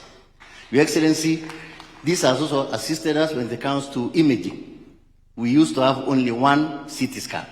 Today, we have 2 CT scan machines, the most modern, in terms of healthcare management. And therefore, we don't have any patients waiting for CT scans to be done, images to be done, for us to have diagnosis, and for doctors and consultants, to make decisions on how they can manage them. We have gone further on a very, very sensitive issue, which has been causing havoc and I think a lot of concerns among Kenyans when it comes to cancer management. Kenyatta National Hospital in 2012 up to 2016 has only had one LINAC, or LINAC accelerator machine for management of or treatment of cancer. Until 2 months ago, now we have a second LINAC machine managing 150 to 200 cancer patients on a daily basis. Your Excellency, we expect also in the next 2 months, we are also going to get a third LINAC machine.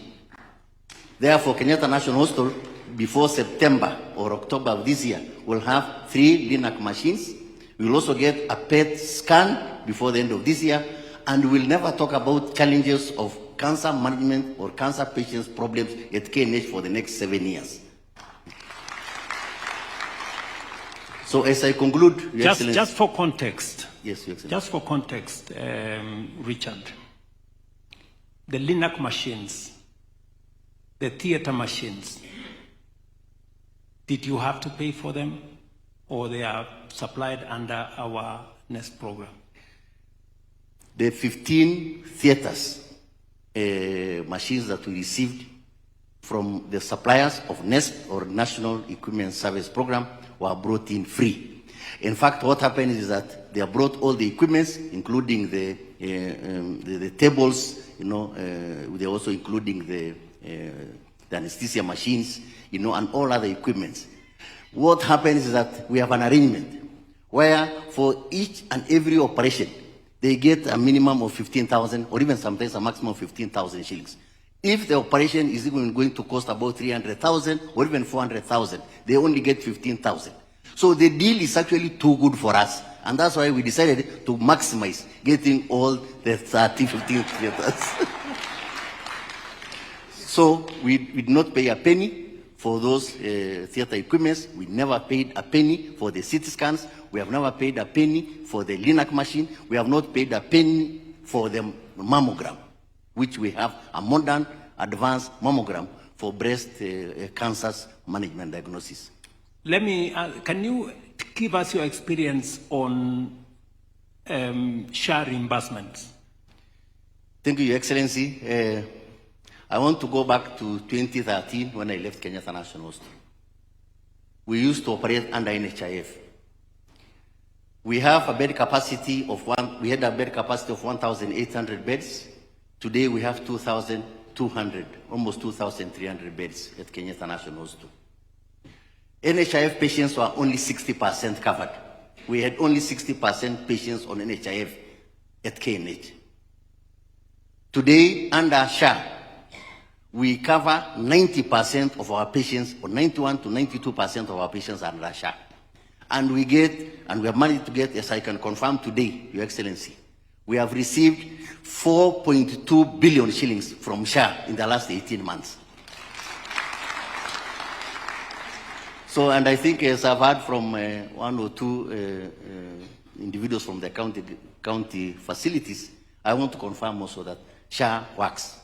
And I can tell it to all Kenyans that we have had 1 million patients passing through Kenyatta National Hospital as outpatients. We have also had 900,000 patients passing through Kenyatta National Hospital in the last 1 year. All of them have been paid by SHA, including the emergency patients. So, are you telling the Kenyan public that the 1 million people you treated in Kenyatta Hospital on outpatient came in, they were treated, given drugs, and they left without paying a penny, and SHA paid for them?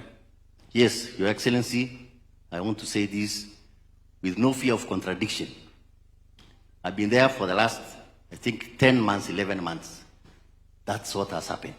I can also confirm that 9 months ago, I was in Jaramogi Oginga Odinga Teaching and Referral Hospital. And I was there for 18 months. And Your Excellency, when I was there, we actually received, I was there when SHA started in 2024, and I left last year in June. We received 900 million Kenya shillings at Jaramogi Oginga Odinga Teaching and Referral Hospital in comparison to what they used to get under SHA, which was 266 million. Under NHIF, sorry, Your Excellency. So, and I'm also here with the acting CEO of Jaramogi Oginga Odinga Teaching and Referral Hospital, and he knows very well that we did that job together, and it happened. So I want to confirm that SHA works, and the question you asked, if somebody tells you whether SHA works or not, it doesn't work. I want to say, those ones who do not live in Kenya, yes, probably SHA does not work for them. Thank you very much. Thank you, Your Excellency. I want to listen from the CEO of one of the largest private hospitals in Kenya, Tenwek Hospital. And I remember Tenwek because when I met them, they told me they have a store full of IDs and title deeds. Bwana CEO, can you tell me the experience? Thank you, Your Excellency. My name is Ben Siele. I'm the CEO of AGC Tenwek Hospital that is based out of Bomet County. Your Excellency, Tenwek Hospital is a level 5 and has existed for the last 89 years. It's a mission hospital, and we now have a state-of-the-art cardiothoracic center. That's a level 6. The cardiothoracic center is actually the best facility in sub-Saharan Africa. And we are so proud of that achievement. And that has come through the collaboration with partners and also with the government and our church, which is the sponsor. So the experience that we have in Tenwek Hospital is that before 2024, before the rollout of SHA, every year we could claim close to 500 million. But last year we claimed 1.2 billion, which is more than double what we used to claim before. To June this year, we are about 600 million of the claims. We have received so far, for the last 18 months, we've received 2 billion out of claims that we've placed of 3 billion that we've placed with SHA. So that has really facilitated us big time And like we said, Your Excellency, we are a mission hospital. And a number of the patients that come through our facilities, not only in Tenwek, but even for the faith-based hospitals, are patients who are really needy, and we cannot turn them away. We have to treat them. So what that did, Your Excellency, is when the reimbursement, because the reimbursement rates were really enhanced, it really helped us big time in the burden to treat these patients that were coming through the facility. And we are really happy and so grateful for that. Let me ask you, Daktari, I was there to witness your, state-of-the-art cardiothoracic facility. Yeah? And I know you treat patients from almost the whole country, right? And sometimes even foreign nationals. Your Excellency, so far we've actually treated patients from 14 African countries this year alone. I hope you don't use SHA to pay for this. We don't, Your Excellency. Those ones are paid for in cash or insurance. Or insurance by their other facilities. Yes, Your Excellency. What happened to the big store of titles and the IDs? Yes. So thank you, Your Excellency. And like I said, it really helped us big time to reduce the burden that the patients used to bear. And because we used to collect, they used to deposit IDs or collaterals, but since then, we have actually had to surrender the IDs or the collaterals that we had secured. And that has really helped the Mwananchi big time. Thank you. Thank you very much. There is another facility, Kijabe, AIC Kijabe facility. I don't know. I asked this. I asked the good people here to ask the CEO, because it is again one of the biggest private facilities in Kenya. I don't know whether the CEO is here. Yes. I want to understand, my good brother, what is the experience of Kijabe? I know you do some of the most complicated surgeries, and you support a very big area, and you are a private or faith-based facility. What is your experience? Thank you, Your Excellency. My name is Dr. Watson Maina. I'm here representing the CEO who's out of the country, and I want to echo the comments from my friend that SHA actually is working in Kijabe Hospital. The patient experience has been such that when they come for chemotherapy, for dialysis, and for surgery, the biggest change that we noticed with SHA compared to NHIF was the speed of pre-approval, of the pre-authorization. We have had over the last 6 weeks, for example, mass accidents happening along the highway near our facility. And for patients who need to be rushed to theater, we have not had to delay at all. They have gone to theater, received the service, and been admitted to the ward. One of the biggest differences we noticed comparing SHA and NHIF was the reimbursement for critical care. You talked about critical care, Your Excellency, and I can confirm that the reimbursement supports admission to ICU, admission to high dependency unit, HDU, and it allows for the citizens to come and be admitted into the critical care facilities, and has a very good reimbursement. Thank you very much, Maina. We have in our midst our frontline, champions, community health promoters. Your Excellency, before we go there, we have people online, and your question on reimbursement has triggered some reactions online, with some other hospital owners who are not here saying that they're not getting reimbursed, much as the ones in the room that have spoken are saying they're getting reimbursed. So it seems like there are two schools of thought, that we are getting reimbursed, we're not getting reimbursed, we've not received any money from SHA. So can we tell us which facility? This was from Karen Hospital. Yes. Do we have them online? Do we have them online? Do we have the CEO of Karen online or somebody? Yes. Your Excellency, while we were having the show, I think Dr. Gikonyo had tuned in, and he mentioned it. So let me just read what he said. Why don't you call him? Oh, do you want me to call him? Okay. Yes. All right. Put him on the line. Yeah, I mean, what he said, are you aware that many hospitals have not been reimbursed? Not many hospitals. Okay. We want.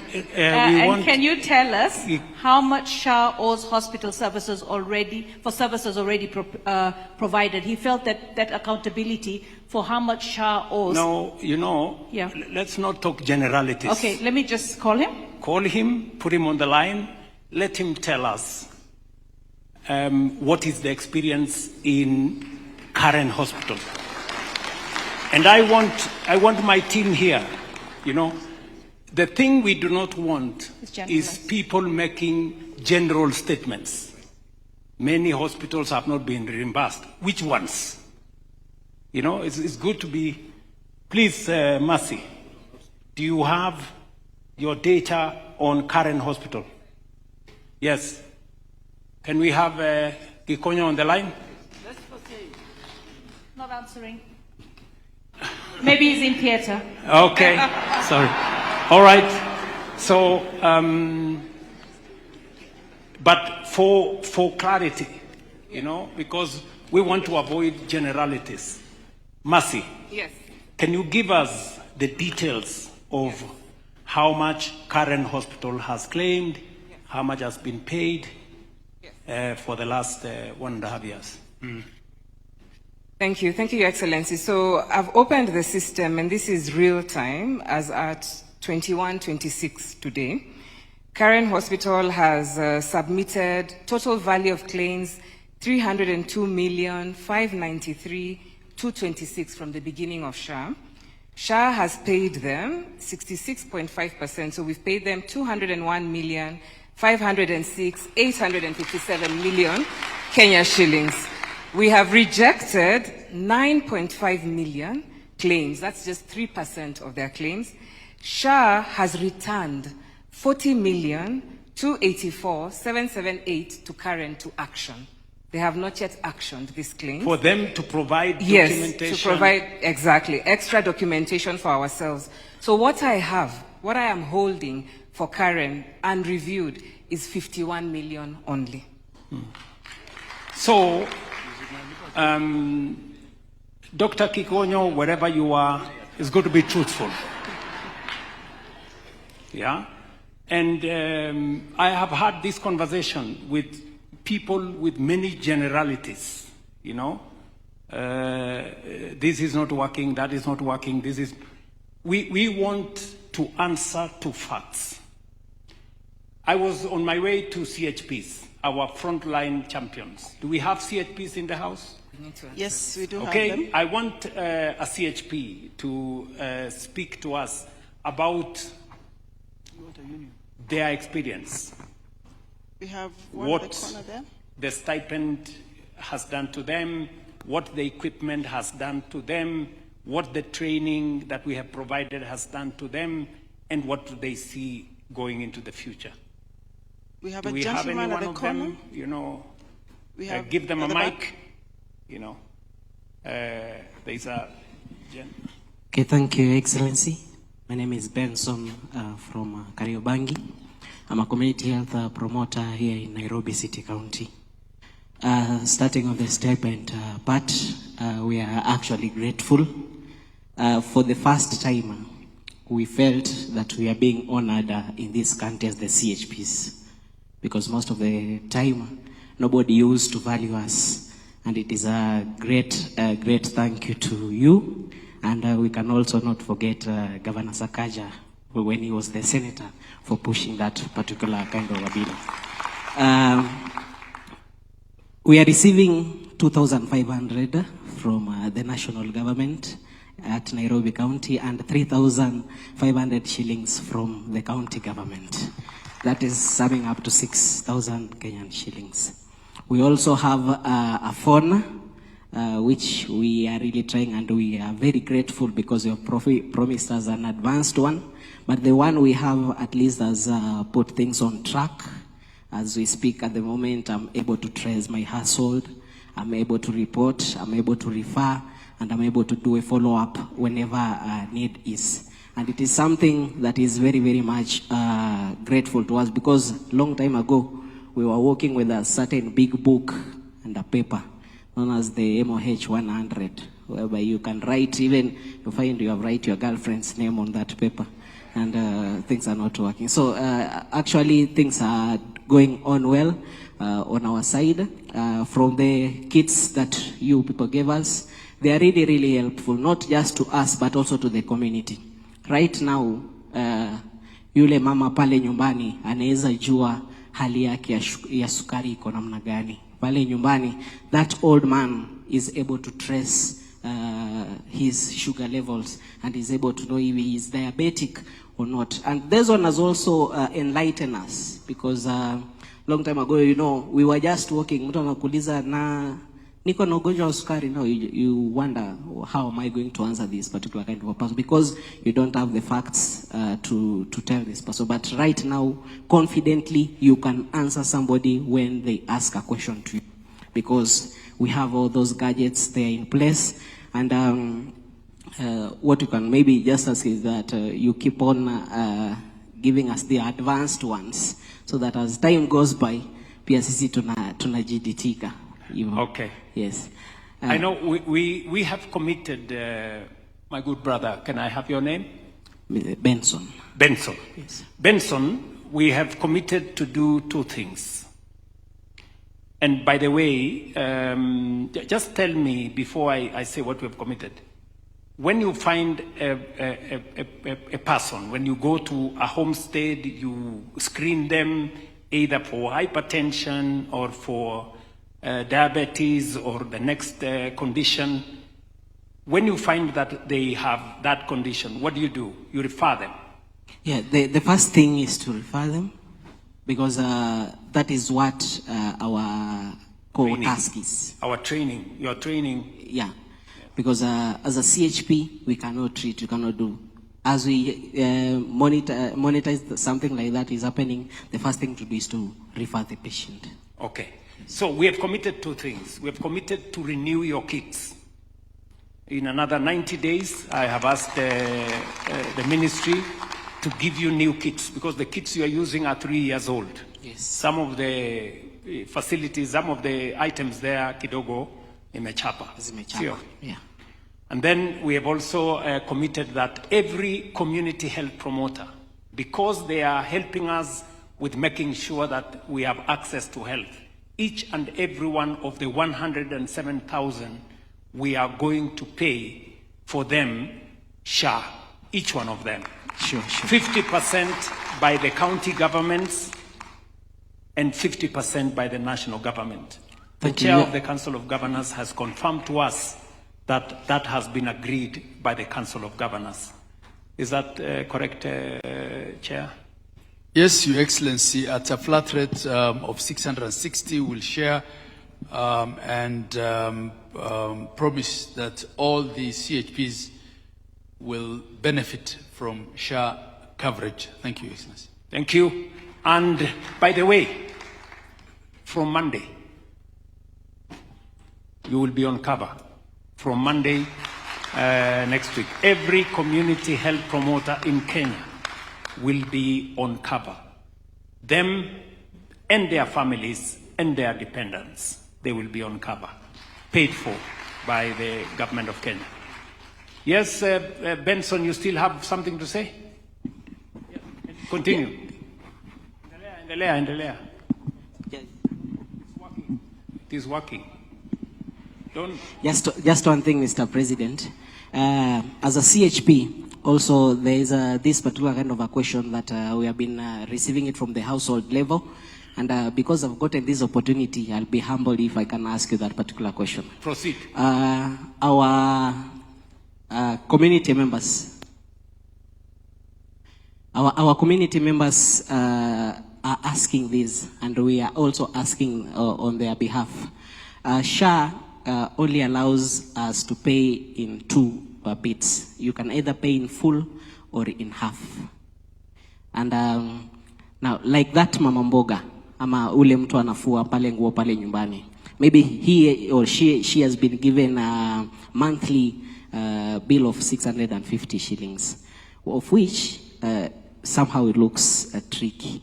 Is it a way where you can at least mpunguzia hiyo mzigo, badala alipe nusu, acha alipe mwezi kwa mwezi? Yes. Thank you very much. Just for your information, we have assessments of up to 300 for those who cannot fully pay. So that is, the average is 660, but some of them will pay as less as 300, depending on their income, right? But I want you to see it in the context of what you are going to get. For 3,600, you will be treated for up to 1 million shillings or beyond. I mean, we should look at it in that context. And we have said for those who cannot afford to pay completely, assessed, we will pay for them as the government of Kenya. So that is the facility.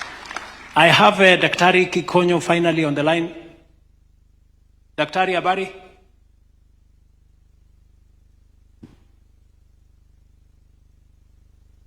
Daktari, habari? Do we have a... Hello, Daktari. Hello, you are speaking to His Excellency. Yes, Daktari. I thought it should be on speakerphone. Yes, Daktari, are you? Yes. Good evening, how are you? How do you put this on speaker? We need to put it on speaker so that we... Where is the owner of this phone? Can you come and... Ongeza, wapi, ongeza sauti. Yeah, but can you put her on speaker? But it is not speaker, we cannot hear. Call her. Yeah, we need this story. Okay. Your Excellency. Let me, as we wait for that facility, I also want to hear from one of our governors, especially on the matter of maternal health, maternal mortality, newborn mortality. The largest facility we have in Kenya for maternal facility is Pumwani. Do we have the CEO of Pumwani in the house, or the governor can? Oh, you have the CEO right there. Please tell us, Madam, about matters maternal delivery and all that space. Thank you, Excellency. Pumwani Maternity, so far since SHA began, we have done 21,456 claims. Out of that, we have 87% reimbursement from SHA. Out of that... A total of how much money in terms of money? We have done around 411 million. Okay. Yes. How many births? How many deaths? How many newborn? Can you tell us? Your Excellency, for the last year, we did 11,000 deliveries and we had 0. So 11,000 mothers delivered, none of them, all of them were delivered safely. We didn't lose any mother. Yes, Your Excellency, we had 0 maternal deaths. Can you round of applause for Pumwani? I don't know whether we have Governor Sakaja in the house. Please, Governor, you run one of the largest health facility network in Kenya. In fact, your county, we have paid in the last 1.5 years. How much money in Mercy? 9 billion or something for Nairobi County? That's yes, just check. I think it's 9 billion something. But meanwhile, We'll check in the system. Tell us about your experience with SHA. Thank you very much, Your Excellency. Truly, the entire cocktail of interventions in healthcare has been transformative for Nairobi. Your Excellency, before you became president and before I became governor, Nairobi had no public ICU facility, which is shocking because people assumed that Nairobi had ICU facilities. Today, I'm proud to say we have the first NICUs going on. We have NICU in Mbagathi Hospital. We have pediatric ICU at Pumwani. And we have the capacity of 43 ICU beds currently from 0 in 2022. Your Excellency, we were receiving a total of 700 million shillings in 2022. From 700 million shillings, we have gone up by 271% to 2.6 billion shillings in Nairobi County. That's from 700 million to 2.6 billion shillings. In the last financial year, we got 2.6 billion only purely from our health facilities, and that is in the facilities, FIF. It is not used elsewhere. That is why today at Mama Lucy, we're increasing a new 400-bed capacity facility. It is ongoing, the contractors are on site, and there's increase in all the other facilities. Today, Your Excellency, we have 0 maternal mortality. Pumwani used to be known for horror stories. I think everybody used to hear Pumwani on the news and Mama Lucy, and they cringe at what they hear next. Today, we have 0 mortality at Pumwani, 0%. At Mutuini, you had my doctor there, the one who said, Dr. Bingwa, at also 0%. And we're moving now these services closer to the people. Your Excellency, small facilities that would get 100,000 shillings a year even, like in Pipeline, Quarry Ward, are now getting 1.72 million a month, not a year. And they're using that locally to make improvements in healthcare, Your Excellency. Your Excellency, we have CT scans as well. We have put in 2 CT scans. We have theaters all over. Mama Margaret, for instance, has 8 theaters that we've been able to establish through the NESP program. We have 7,820 CHPs, the biggest CHP network in the country. And it is true, because Nairobi is a bit difficult.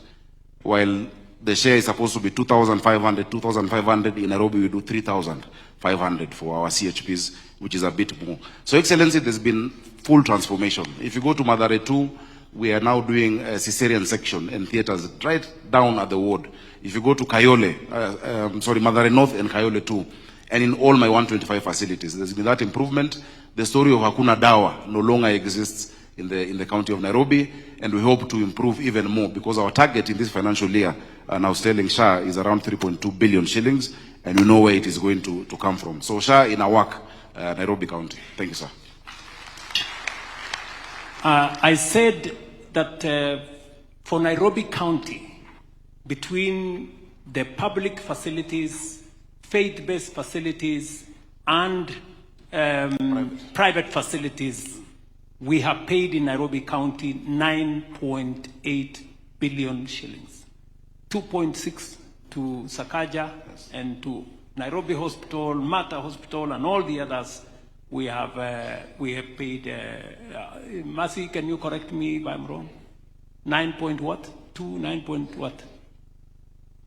Sorry, Excellency. So we are navigating here. So 9.2 billion, and Nairobi has about 679 transacting facilities who consist of private, public, FBO, and have received a number. Thank you very much. Yes. Now we have the CEO here of Karen. Mama Abari. Mzuri sana, Your Excellency. Yes, we are discussing matters health, and somebody told us that you have some views on matters claims. Thank you very much, Your Excellency. This is Juliet Kikonyo speaking on behalf of the Karen Hospital, Your Excellency. I would like to say that we have been working hand in hand with SHA through the partnership with my office and that of Dr. Messi. And we'll be happy to let you know that we have been able to do a number of cardiac procedures, especially through the cath lab, ranging from anything to do with angiographies and angioplasties. And most importantly, now we are able to do EPS studies, which is one of the few places in the region of East Africa and Central region who is doing electrophysiology studies. And these are all some of the cardiac packages that we're able to do with the partnership of SHA. In addition, we're doing open heart surgeries, both on pediatric and adults, through our program, which is also a partnership with SHA, Your Excellency. So, just for a good record, what is your experience as a hospital between what you had as an experience with NHIF and what you have as an experience with SHA? Is there a difference or is the same? Your Excellency, I would like to let you know that through the office of Dr. Messi, we have had a better partnership because during this tenure of your presidency, we've been able to actually have collaborative meetings with the office around things to do with the operations, the claim management, and also payments, Your Excellency. So, somebody was alleging that the current hospital is complaining that they have not been paid by SHA. Your Excellency, that is incorrect. To date, we have received almost over 100 million Kenya shillings from SHA. And we are very appreciative of that. And I'd like to say that that is incorrect information, Your Excellency. Thank you very much, Dr. So we treat all the other stories as the usual, fake news and misinformation. Kindly, Your Excellency, that is fake news, Your Excellency. Thank you very much. Thank you very much, Dr. So, Esther, please. Check your sources before you misinform the public. I want to listen to one more person before we try and wrap this up. Mr. President, we have... Yes. Oh, sorry, Mercy, I don't want to take over from you. We have Lamu County, the CEC for Health, who's also the Deputy Governor. Dr. Mbarak had something to say about the National Equipment Service Program and what it has been able to do to the Lamu residents who used to travel all the way to Mombasa before to get, say, a CT scan or some of these basic services. Let's get Dr. Mbarak on the line. Daktari? Mr. President. Daktari Mbarak, hujambo? Yes, Dr. Masi. Hujambo? Salama, Your Excellency. Habari za Lamu? Lamu ni tamu na tunasema tutamu, mheshimiwa. Achana na maneno ya tutam, tunaongea mambo ya health kwa sasa. Sure, Excellency. Tueleze mambo ya afya, na wewe ni Deputy Governor, pia naambiwa ya kwamba wewe ndio CC wa afya kule Lamu, ni kweli? Ndio, Excellency, ni kweli. Hebu tueleze your experience as a CC in Lamu County on number one, NEST program, the delivery of equipment. How many pieces of equipment, how many facilities have you equipped using this program? What is your experience with SHA reimbursements? Have they improved your facility, and how have you been using the SHA reimbursements? Asante sana, Your Excellency. Kwa ajili ya watu wangu wa Lamu ningependa kuongea Kiswahili wapate kunielewa pia wao. Kwanza napenda kusema kwamba mimi nilianza kazi mwaka wa 2005 kama clinical officer, Your Excellency, na nimekuwa kwa hii space kwa muda mrefu. Na nataka niseme bila kuogopa wala kuwa na shaka, kumekuwa na mabadiliko makubwa sana baada ya enactment ya zile sheria 4 ambazo zinahusiana na masuala ya afya. Hii hospitali ambayo tuko, Your Excellency, inaitwa maarufu King Fahd Hospital. Na hii hospitali mwaka 2020 mimi nilikuwa hapa kama daktari, na ilikuwa ikioperate na budget ya 5 million per quarter. Kufikia mwaka huu ama hapa tulipofika, hii hospitali ina operate na budget ya 30 million per quarter. Na hiyo ni kwa sababu ya ule mpango wa SHA pamoja na ule mpango wa digitization. Umepungua zile pilferage sana, accountability iko juu. Kwa ujumla, Lamu chini ya mpango wa NHIF, ukiangalia mwaka wa 2020, Lamu iliweza kulipwa milioni 35.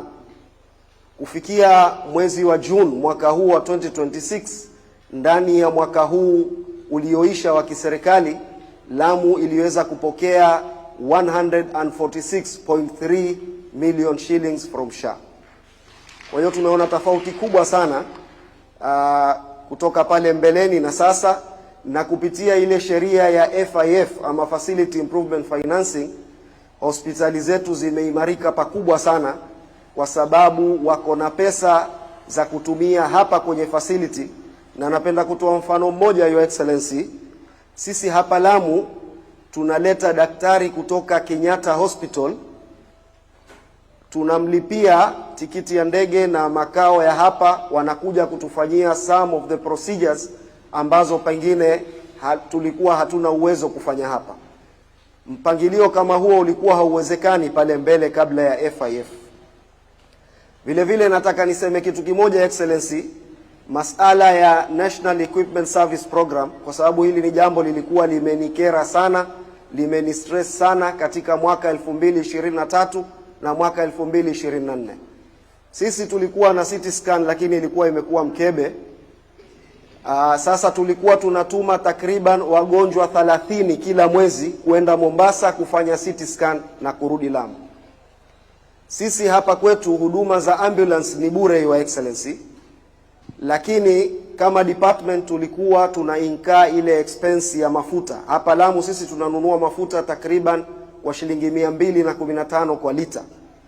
Kwa mwezi tulikuwa tunatumia takriban 800,000 mpaka 1 million kwa mafuta peke yake, mgonjwa aende Mombasa na kurudi. Kwetu ilikuwa ni jambo zito sana, lakini twashukuru kwamba katika zile CT scan 4 zilikuja Kenya mwanzo chini ya mpango wa NESP, Lamu County iliweza kupewa CT scan moja. Na si CT scan peke yake, Your Excellency, CT scan ya zamani ilikuwa ni ya 60 slice, ya slice 60 katika ile uwezo wake wa kufanya ule uchunguzi ama ile diagnostic power yake. Hii tulioletewa ni 128 slice, iko na uwezo mara 2 wa ile CT scan iliyokuwepo. Kumaanisha sasa tuna ile detection rate, hata wagonjwa ambao walikuwa na kansa hazionekani, kupitia CT scan hii tunaweza kuona. Your Excellency, ile mpango wa theater equipment, kwa bahati sisi kupitia mstahiki Governor Isa Timami alijitahidi tukafanya wenyewe ile theater, na tukaweka equipment za urology, za laparoscopic surgery, endoscopy, colonoscopy kupitia mfuko wetu wa county. Lakini nataka niseme hivi, Excellency, sisi kuna procedure moja ambayo ni unique sana tunaifanya hapa. Kule Mombasa ni private hospitals zinafanya. Nafikiri Coast General itakuwa imeweka sahihi ile kifaa, nayo ni ya kubomoa mawe kwenye figo. Ugonjwa huu uko sana hapa Lamu, ugonjwa wa mawe, kidney stones. Na pale zamani ilikuwa mgonjwa lazima aende Mombasa, pengine atumie 500,000 hadi 700,000 kufanyiwa procedure hii. Sisi hapa Lamu tukaanza kuifanya, na kupitia mpango wa SHA, SHA inalipa hospitali yetu 150,000 per procedure. Kwa hiyo mgonjwa ambaye ana SHA halipi hata shilingi kwa procedure hii, ambayo pale mbeleni ilikuwa lazima aende paka Mombasa kufanyiwa procedure hii. Mbali na procedure zingine za tezi dume, prostate, zile TURP, zile za laparoscopic ambazo pale mbeleni ulikuwa huwezi kufikiria kama Lamu inaweza kuwa na vitu hizi. Nataka nimalizie na hivi Excellency, nisichukue muda mrefu. Sisi tulikuwa na shida hapa tukienda Mombasa kujaza mitungi ya oxygen. Nakumbuka Mheshimiwa Duale alivyokuwa waziri wa defense, wakati mmoja barabara ya Gamba ilikatika, na nataka nikushukuru sana Excellency ulivyokuja Lamu nikakushtakia, ukapiga simu pale pale hicho kipande cha Gamba kimalizwe, na kimemalizwa. Lakini pale nyuma barabara iliweza kusombwa na maji, ikabidi Mheshimiwa Duale atoe ile manuari ya Kenya Navy ituletee sisi mitungi ya oxygen na madawa. Lakini tunavyozungumza sahihi, Lamu iko na mitambo mitatu ya kutengeza oxygen, na kupitia hiyo tumeweza kuanzisha ICU ya kwanza ndani ya Lamu. Kutoka ile time Kenya ilipata uhuru, Lamu haijawahi kuwa na ICU. Sahihi Lamu iko na vitanda 6 za ICU. Kwa hiyo mimi nataka nishukuru sana Your Excellency ule ushirikiano ambao upo baina ya serikali yetu ya county na serikali yako ya kitaifa. Ni uhusiano ambao haumsaidii mwananchi peke yake, unasaidia kuimarisha sekta yetu ya afya. Hapo ndipo mimi mahali ambapo napenda sana mpango huu wa SHA. Kule kwa madispensary, kwa mara ya kwanza dispensary zetu zimeweza kulipwa 20 million mwaka huu wa kiserikali ulioisha. Pale mbeleni sisi tulikuwa tuna operate na budget ya 800,000 kila dispensary, lakini sasa kuna dispensary zinapata hadi 4,000,000. Iko moja ya kule Kiunga, ule mpaka wa Kenya na Somalia, iliweza kupata 8,000,000, na kupitia mpango wa FIF waliweza kununua vifaa za kupima damu ambazo unazipata kwa level 4. Ile mashini ya hematology, mashini ya kupima vipimo vya figo na damu, mpaka wagonjwa wa kutoka Somalia, Your Excellency, wanavuka kuja pale Kiunga kupewa huduma zile. Na malizia kwa kuchukua fursa hii kukualika, Mungu akipenda, wewe na Mheshimiwa Duale na Deputy President muje mtusaidie tufungue theater, operation theater ya Kiunga tarehe 17 Septemba mwaka huu. Shukrani Your Excellency. Asante sana. Asante sana Bwana Gavana. Tunakushukuru sana kwa maelezo uliotupatia kuhusu mambo ya Lamu. In our midst, we have people who represent our health workers in our midst. And Your Excellency, thank you for picking that up. It is not possible for us to deliver health. It doesn't matter how much money we have. It doesn't matter how much equipment we have.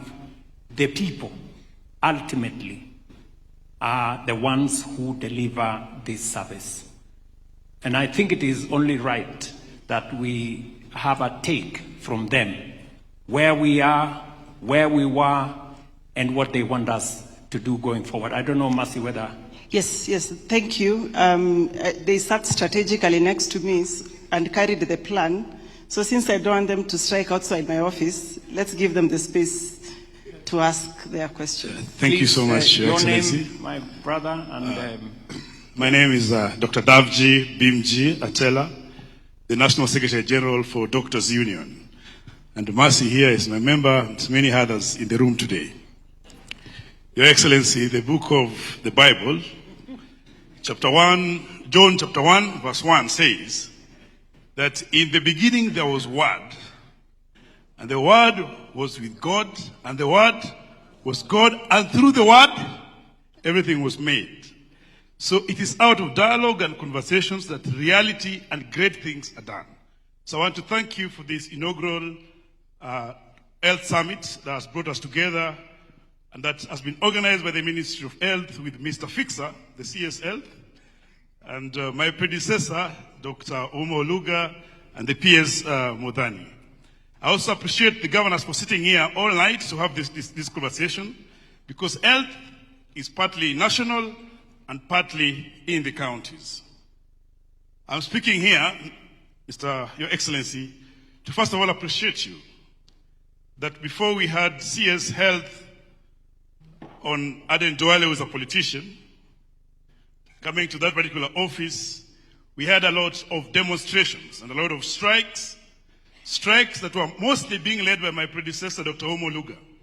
I think one of them was led for 100 days in 2017, before the 2017 election. And also, I know we've had a lot of engagement to make things work.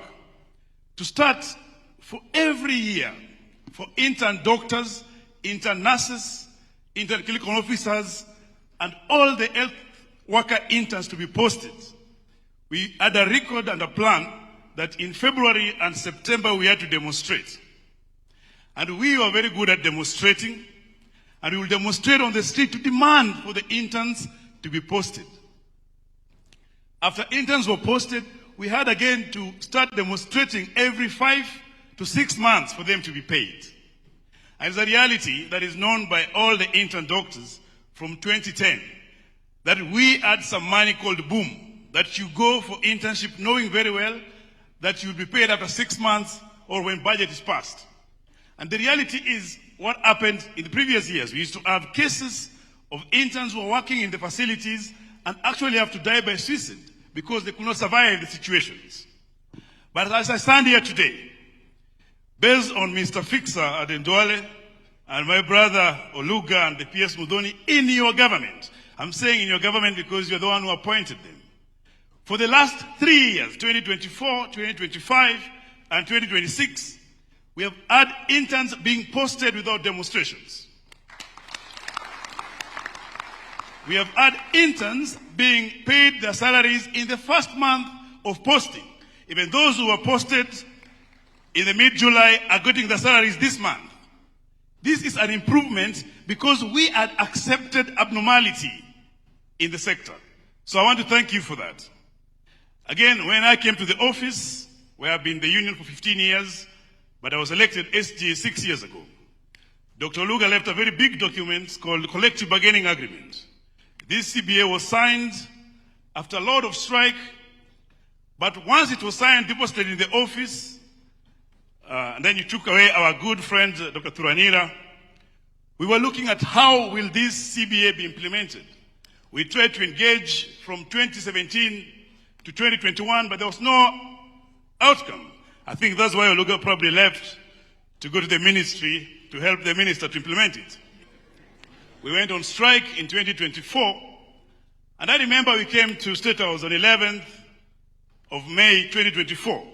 We had an agreement with the negotiating committee, which was led by the Council of Governors, the Ministry of Labor, the Head of Public Service, and the Ministry of Health. And they offered and agreed with us that they'll pay our arrears of 7 years in 5 installments. That means they'll pay it in 5 years. But you said that utamu wa deni ni kulipa. That instead of paying doctors their arrears for 5 years, you'll pay it in 1 year in 2 installments. As I stand here today, the 5,693 doctors across the country received their 7 years arrears. And the arrears of 2024, 2025, we had a meeting with the minister who promised to pay by November this year. We believe in him because when he said before, the promises he had given us before have actually been implemented. So we have no reasons to doubt. The other part, which was remaining for the county government, the 2025 arrears and 2026 arrears, we had a meeting with the Council of Governors, and the chair on Abdullah is here. They gave a commitment that the pay slip of this month, doctors will have their adjustment in the pay slips. And today, the payroll managers were confirming that they've gotten the matrix. It then means that the debts of 2017 are being paid 9 years later. And these are being implemented by commitments of your government with the Council of Governors. And this we don't take lightly, Your Excellency. As I say this, I've also gone through your manifesto. And I've seen many things that have been said in this particular forum. I want to align with them. I know for sure that my grandmother, who is 95 years old, and my daughter, who is 3 years old, knows that this country has a social insurance. It is something that has been discussed in the political space. It's something that has been said, and we go and get care with it. I was in a hospital today, and I got an MRI, and it was approved. So it's a reality. The issues of infrastructure, we know and we appreciate the level of hospitals that have been built by counties across the country, and the involvement of national government to create level 6 and the investment they are putting in place. We acknowledge and appreciate this. The issues of NEP and equipment have been said. These are realities, and doctors see them in the hospital. Your Excellency, as I say these things, in your manifesto, we have been looking at the issues that you promised us.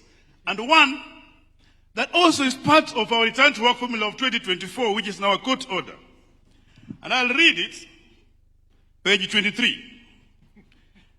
Of these 13 issues that you committed to do, in the last 4 years, I've only noted 2 that have not been done. The 11 of them, with my brother here, Vizcaya, I say have been done. It's true they've been done. That, Your Excellency, as we enjoy the benefits of collective bargaining agreement, as we enjoy and trying to ensure that we don't have strikes, as we enjoy the working of SHA, the equipment, and all these, you promised us that you will prioritize employment of 20,000 healthcare workers. That is doctors, nurses, clinical officers, laboratory technologies, physiotherapists. And Your Excellency, we have only 1 year to get a new manifesto. And I want to ask you, what is the progress of employment of healthcare workers, including doctors? That's one question. Number 2, Your Excellency, the doctors, the nurses, the healthcare workers of this country are devoted to work, and they work so hard. They're the most honest citizens of this country. We believe and we benefit only from our meager salaries and wages that we receive every month, and we appreciate. And that's why I am so happy that you have Honorable Duale in that office. We have Oluga there and Mudoni, and we have Abdullahi, who has given commitments that he will not see any doctor strike anytime soon. That as you are giving us plan on employment of doctors, we also want to know and to be sure on the side that this year we'll have our CBS negotiated peacefully without having to go on strikes. Number 3, you said that you will have a mechanism to align engagement of healthcare workers and synergy without undermining devolution. As we speak today, we have 33 counties that have not paid salaries. And these, our faithful, honest healthcare workers, ought to be able to pay their wages. We have the ones at the ministry that have been paid their salaries from other ministries, but the ones from counties, 33 of them have not. So I want to ask you, what strategies do you have in place to ensure that salaries are paid on time, even in the counties? Lastly, remittances. Your Excellency, as SHA works and as comprehensive medical cover for civil servants works, on the 9th of every month, when remittances are not done, our healthcare workers, our workers in the county can't access care. And yet later, the counties will remit the money. But then in that moment, they're not able to access care, we are having a problem. What mechanisms can you put in place to ensure that these are resolved? Thank you. Thank you very much, Daktari. You all appreciate that it is not any mean achievement to get the kind of endorsement you receive from a trade unionist. You really have to work hard for it. Daktari, I agree with you on all your assessments. There are areas we have succeeded, but there are areas that require improvement. You have said, first, where did you find my manifesto? Oh, it's a public document. It's a contract. Thank you very much. And you have done correctly. You have said out of the 13 issues that I promised, there are 2 that are outstanding. If you were a teacher, if somebody gets 11 out of 13, roughly 85. That to me looks like an A. right? But anyway, I said I'm aiming for 100%, so it's work in progress. So let me say of the two things you have mentioned. Number one, you have said, what is the progress on the commitment that we made in the manifesto on progressively making sure that there are 20,000 health workers hired to assist in the transition to universal health coverage. I can tell you, Daktari, that number one, we've already committed to transition all the doctors and health workers that were hired under the UHC program from being from contract to permanent and pensionable.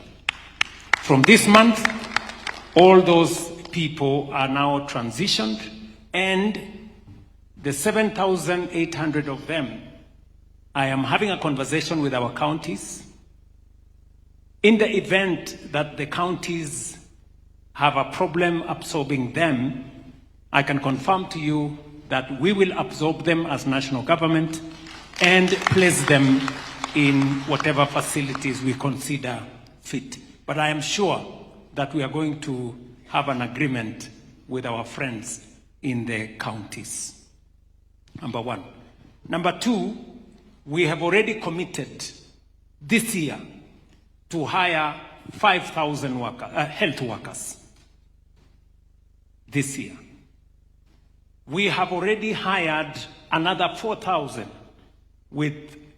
from in our referral hospitals. Our referral hospitals have hired 4,000 health workers in the last 4 years.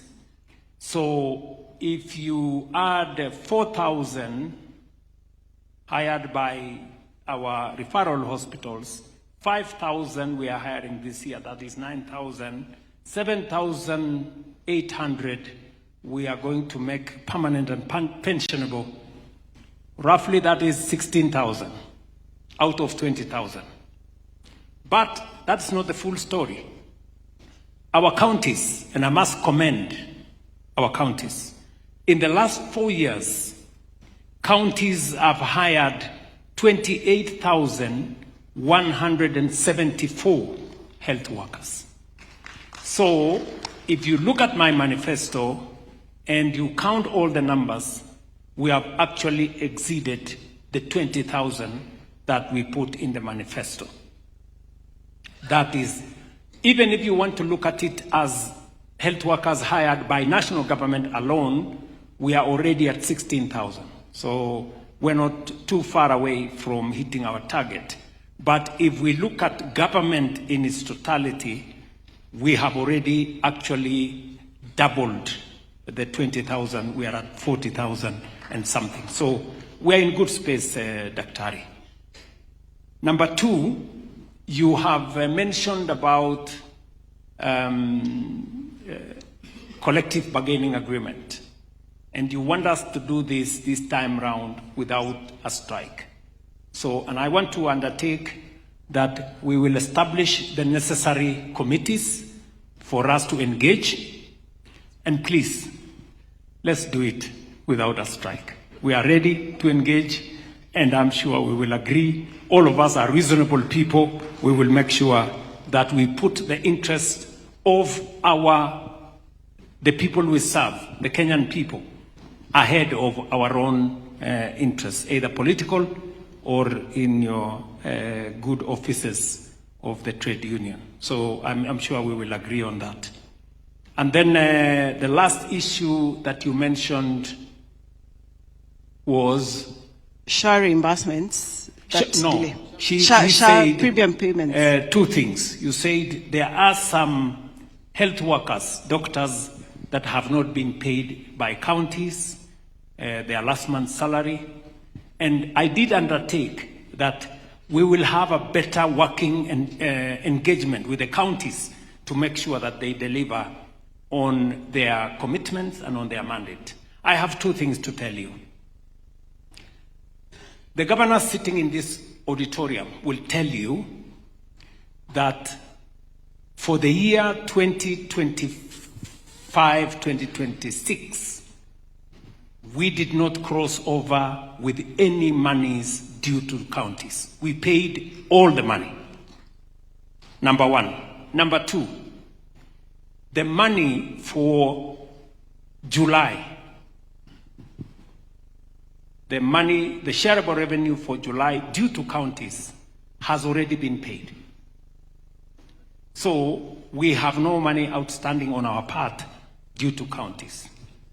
I am sure our good counties are making arrangements on how they will pay those who have not paid. You've said there are some counties that have not paid salaries for these hardworking people.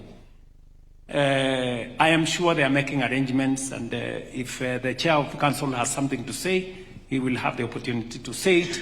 But from the national government point of view, we have disbursed all monies due to our counties. For last year, up to June 30th, and for July this year, they received it in the month of July. And I'm sure they are making arrangements. I agree with you that it is not possible for us to be able to effectively deliver on universal health coverage if SHA reimbursements are not done by everybody, you know? And I agree with you 100%. So for the facilities, for the MDAs, ministries, departments, we have made sure on our part that we do it as we do salaries and make sure that facilities have, SHA have their money. I will ask all others, our counties, parastatals, and other agencies to do likewise so that we can enable SHA to be able to do the great job that they are doing. I think those are the issues that were raised. Do we have Mercy, I hope? Yes. We do have representatives from some patient groups, renal patients. I'm told they are somewhere in the room. Governor, please, do you have something to say? Maybe we can allow Governor to say something. Thank you very much, Your Excellency. Just a couple of things.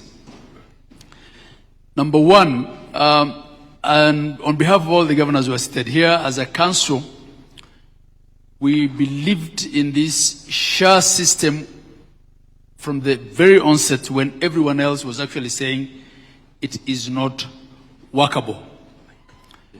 And of course, as a council, every stage, whatever intergovernmental partnership agreement that we sign with the Ministry of Health, we have to protect our space with respect to devolution.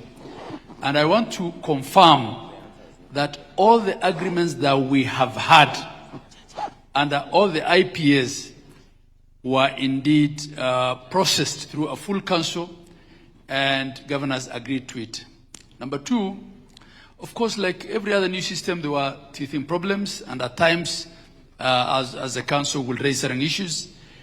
But all counties and all facilities are better off today as a result of SHA.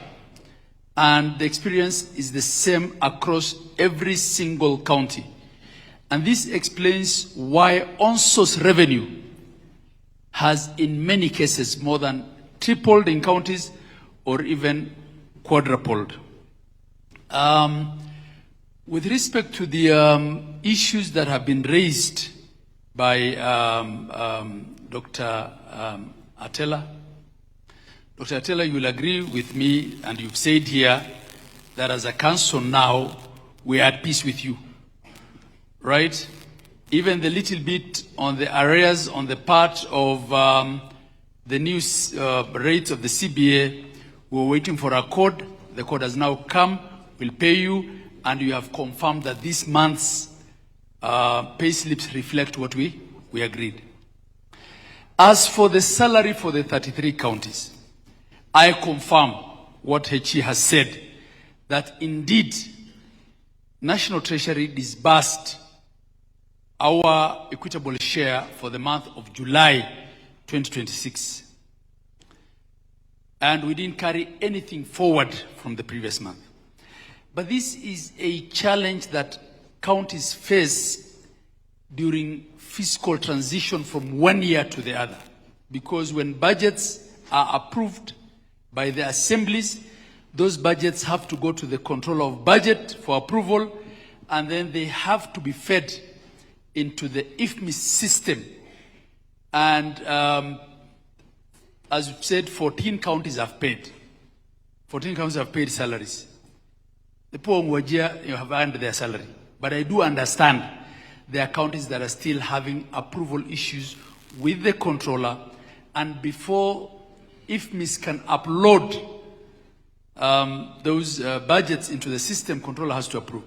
So we will expedite this with the controller, but we'll also try and push those governors of the 33 counties to make whatever arrangements they have to ensure that they have paid the salary like everyone else, and like the other 14. But you will reckon that this is just a challenge during the fiscal transition from one year to the other. We will see how best to manage this going forward. So, Your Excellency, when you stepped out, I did confirm on behalf of the Council of Governors that every county and every facility is better off today in ways that are phenomenal, and in revenue growth that is exponential, in service delivery that is unimaginable as a result of SHA. And Mercy would say, but at some point governors were raising issues about SHA. Yes, at times we will, right? Whenever there's an issue, and at times we can't resolve in the boardroom, as council leaders, we will shout. And the next day, we'll have the answers and we'll move forward.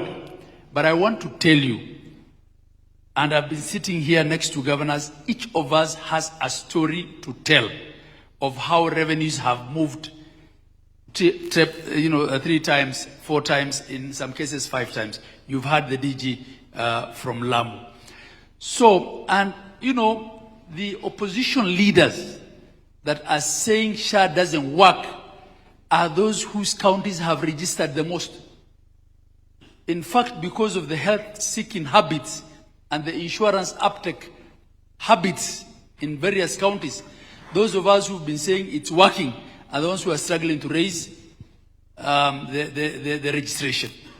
So why is it that an opposition leader would say SHA is not working, yet registration in his county is at 70%, 80%? This is a new system. There are things that we will change for the better.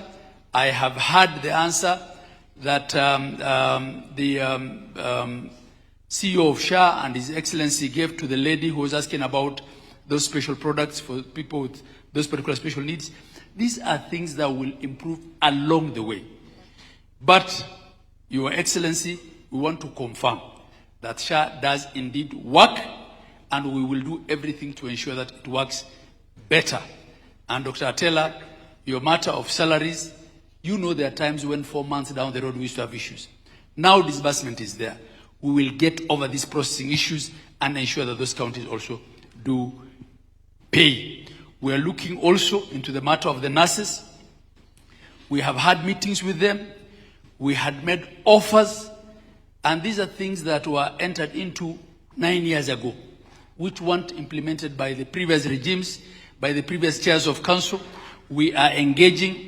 We are determined to give them a deal that's acceptable to them, but let's all be reasonable so that we can move this sector forward. I thank you, Your Excellency. Thank you very much, my good brother, Chair.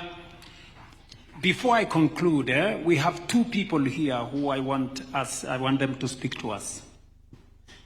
Prepare yourself, the chair of the Committee of Council of Governors, my good brother Abdul Swamad. You are actually the county number 1 in the registration of SHA nationally. And we can confirm that 80% of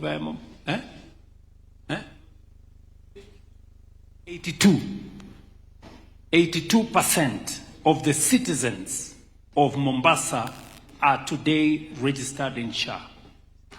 That is how universal health coverage looks like. But we have also the CEO of Mater Hospital. Mater Hospital is one of our largest facilities in Nairobi. And they have been a great partner in the delivery of service to citizens. I don't know whether the CEO of Mater is here or somebody, a representative right there, okay? Please, Madam, I would like to give you the mic for you to tell us what is your experience and what do you think you can tell me to do better. Thank you, Your Excellency. I want to confirm that in Mater, we allied with the social health insurance reforms. The reforms are delivering, and we are seeing patients. It's working. The claim processes is working well for us. We have a very good partnership with the SHA. I think Dr. Mercy Mwangangi and your team, you have had meetings with our team in Mater, and we are very, very grateful for that partnership, that experience.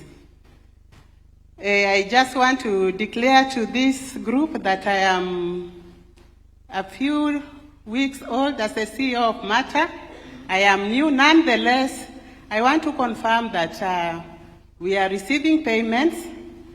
I think between the last quarter and this quarter, we have received close to 200 million shillings, and we are grateful because that is facilitating us to remain open without locking any Kenyan out. So I like to pray that this partnership will even grow stronger. And those of us who know Mater, we are known for the Mater Heart Run, especially for the pediatric surgeries. And when we get reimbursement from SHA that cannot fulfill the whole obligation, then because of the payment from SHA, we are able to manage the surgeries and we are able to keep moving.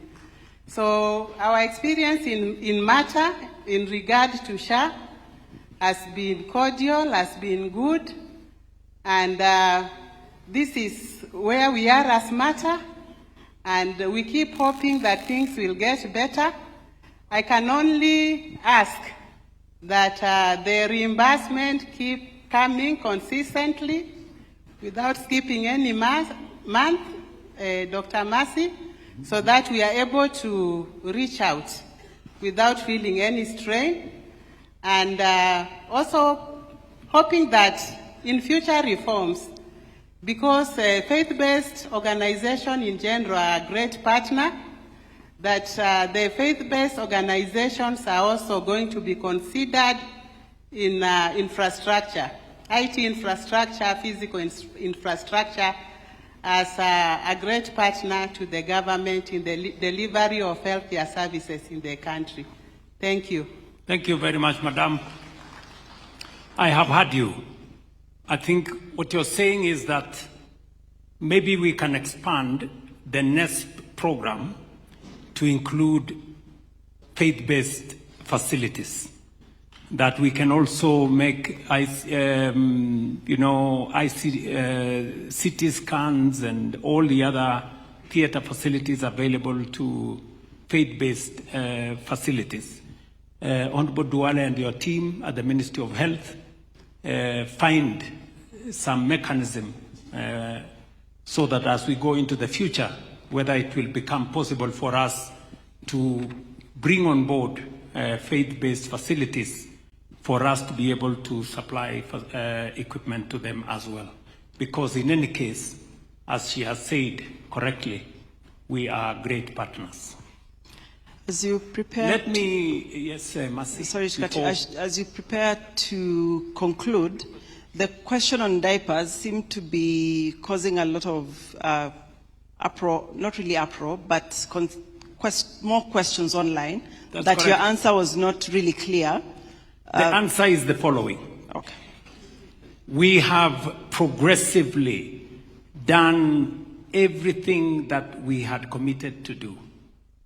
We are at the tail end of that process. Going forward, our commitment on diapers is going to be included in the benefit package, which we are saying is currently being reviewed, and Mercy has said by when, Mercy? October. 10th of October. And the end of October, 30th of October. 30th of October, which is in 2 months' time, the benefit package will now include provision of diapers, as was our commitment, as we also consider what Lois has said about the lotions they need and all the other, the 1 or 2 things that are outstanding out of the 13 commitments we have made. 11 delivered, the final 2 on course. And as we expand the benefit package, as has been said by Mercy there, that is now going to be brought on board so that as we pay for mothers' delivery, as we cover their children, as we cover their families, diapers will be part of the package for women and our mothers who will be giving birth in our health facilities. Let me finally ask Abdul Samad, the chair of the Council of Governors Committee on Health, to close. Thank you very much, Your Excellency. First and foremost, just before we came in today, and I think it's important because no one has been talking about it, and you were telling me that this is something that needed to take a lot of teamwork to get to where we are. But myself and our colleagues actually said one thing. There's someone who actually was the brainchild between all this. The fact that you actually thought and how, and when everyone else was not seeing the vision of where it is that we want to go, now people are actually seeing things with a lot of clarity. So congratulations to yourself and your administration. To Your Excellency, there's something that you mentioned about, and this is in regards to the payments that are for the maternity.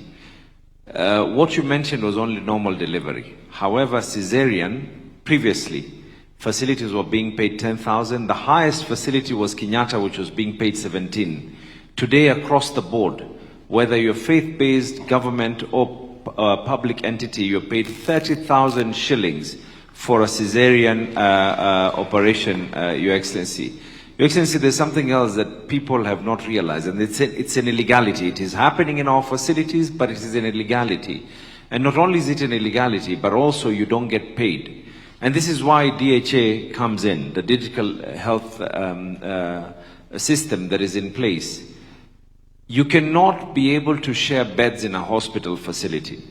Now, with the system in place, it can actually tell that this particular facility has already reached its maximum. So even if you bring more people, and there are more people who are going to be sharing beds, that is the reason why it is important for counties to be able to build and put up infrastructure. The County of Mombasa is currently putting up 3 super level 4 hospitals, which will have ICUs, maternity, and everything else. We've already put up another level 3, which we're opening very soon, and level 2. Another level 3 as well through donor partnership is up.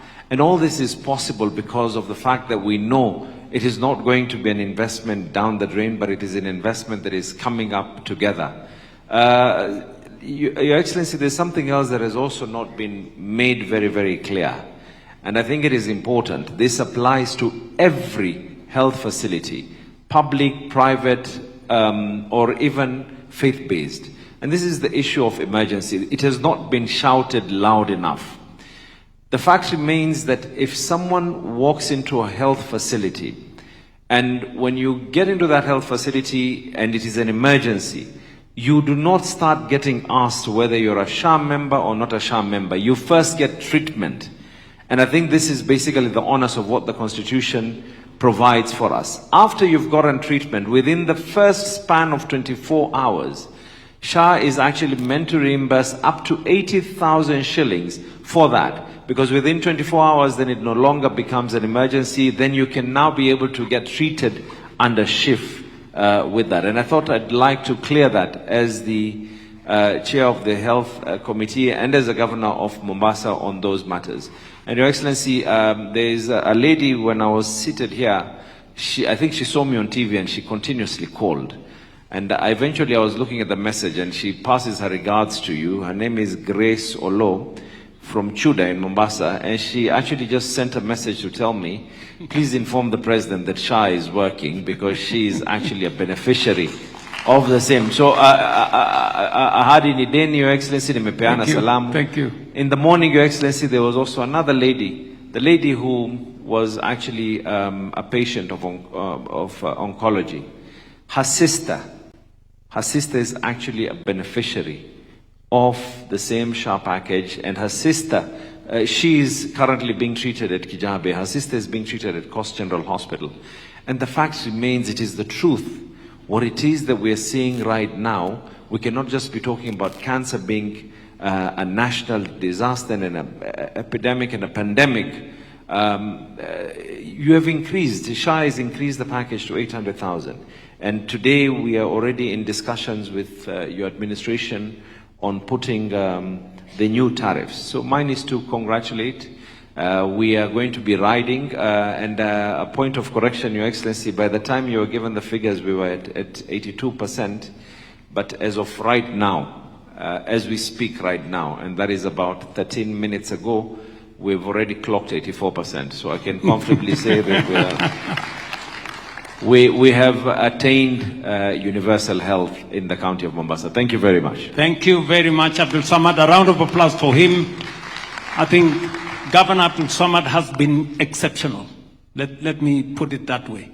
I mean, he's been exceptional in how he has worked with us in making sure that we get citizens on board.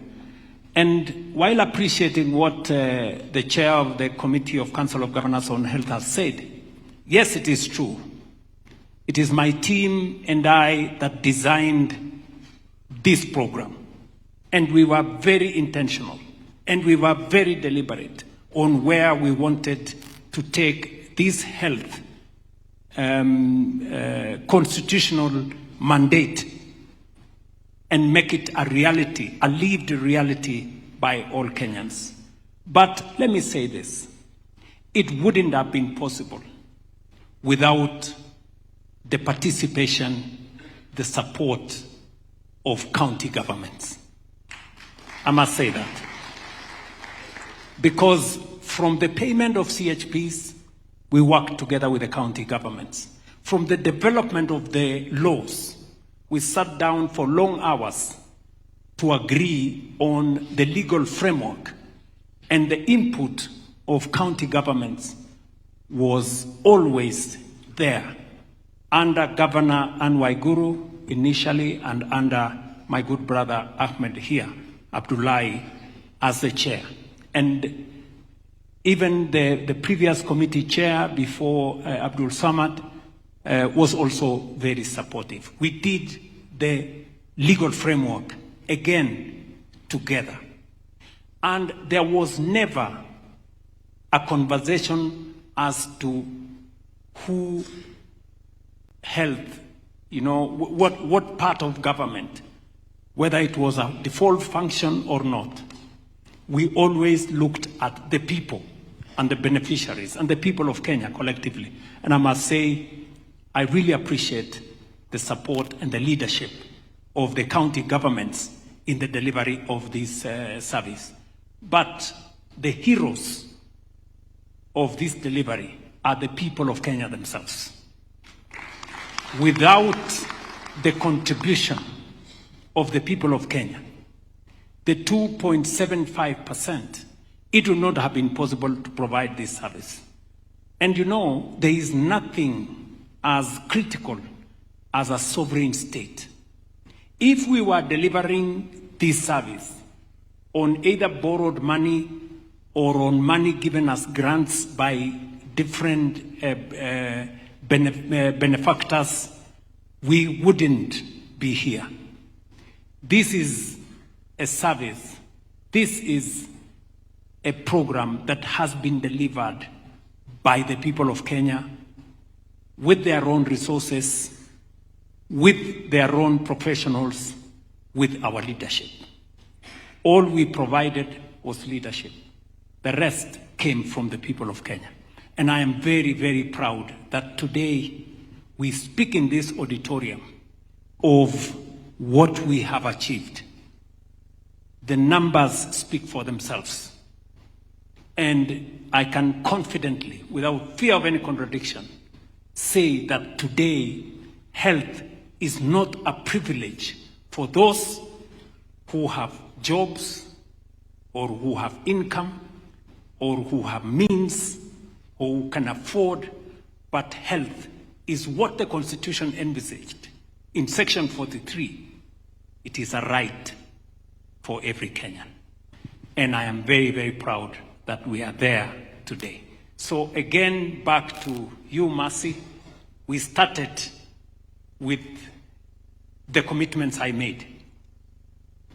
I am happy that the record will speak out for itself when the time comes.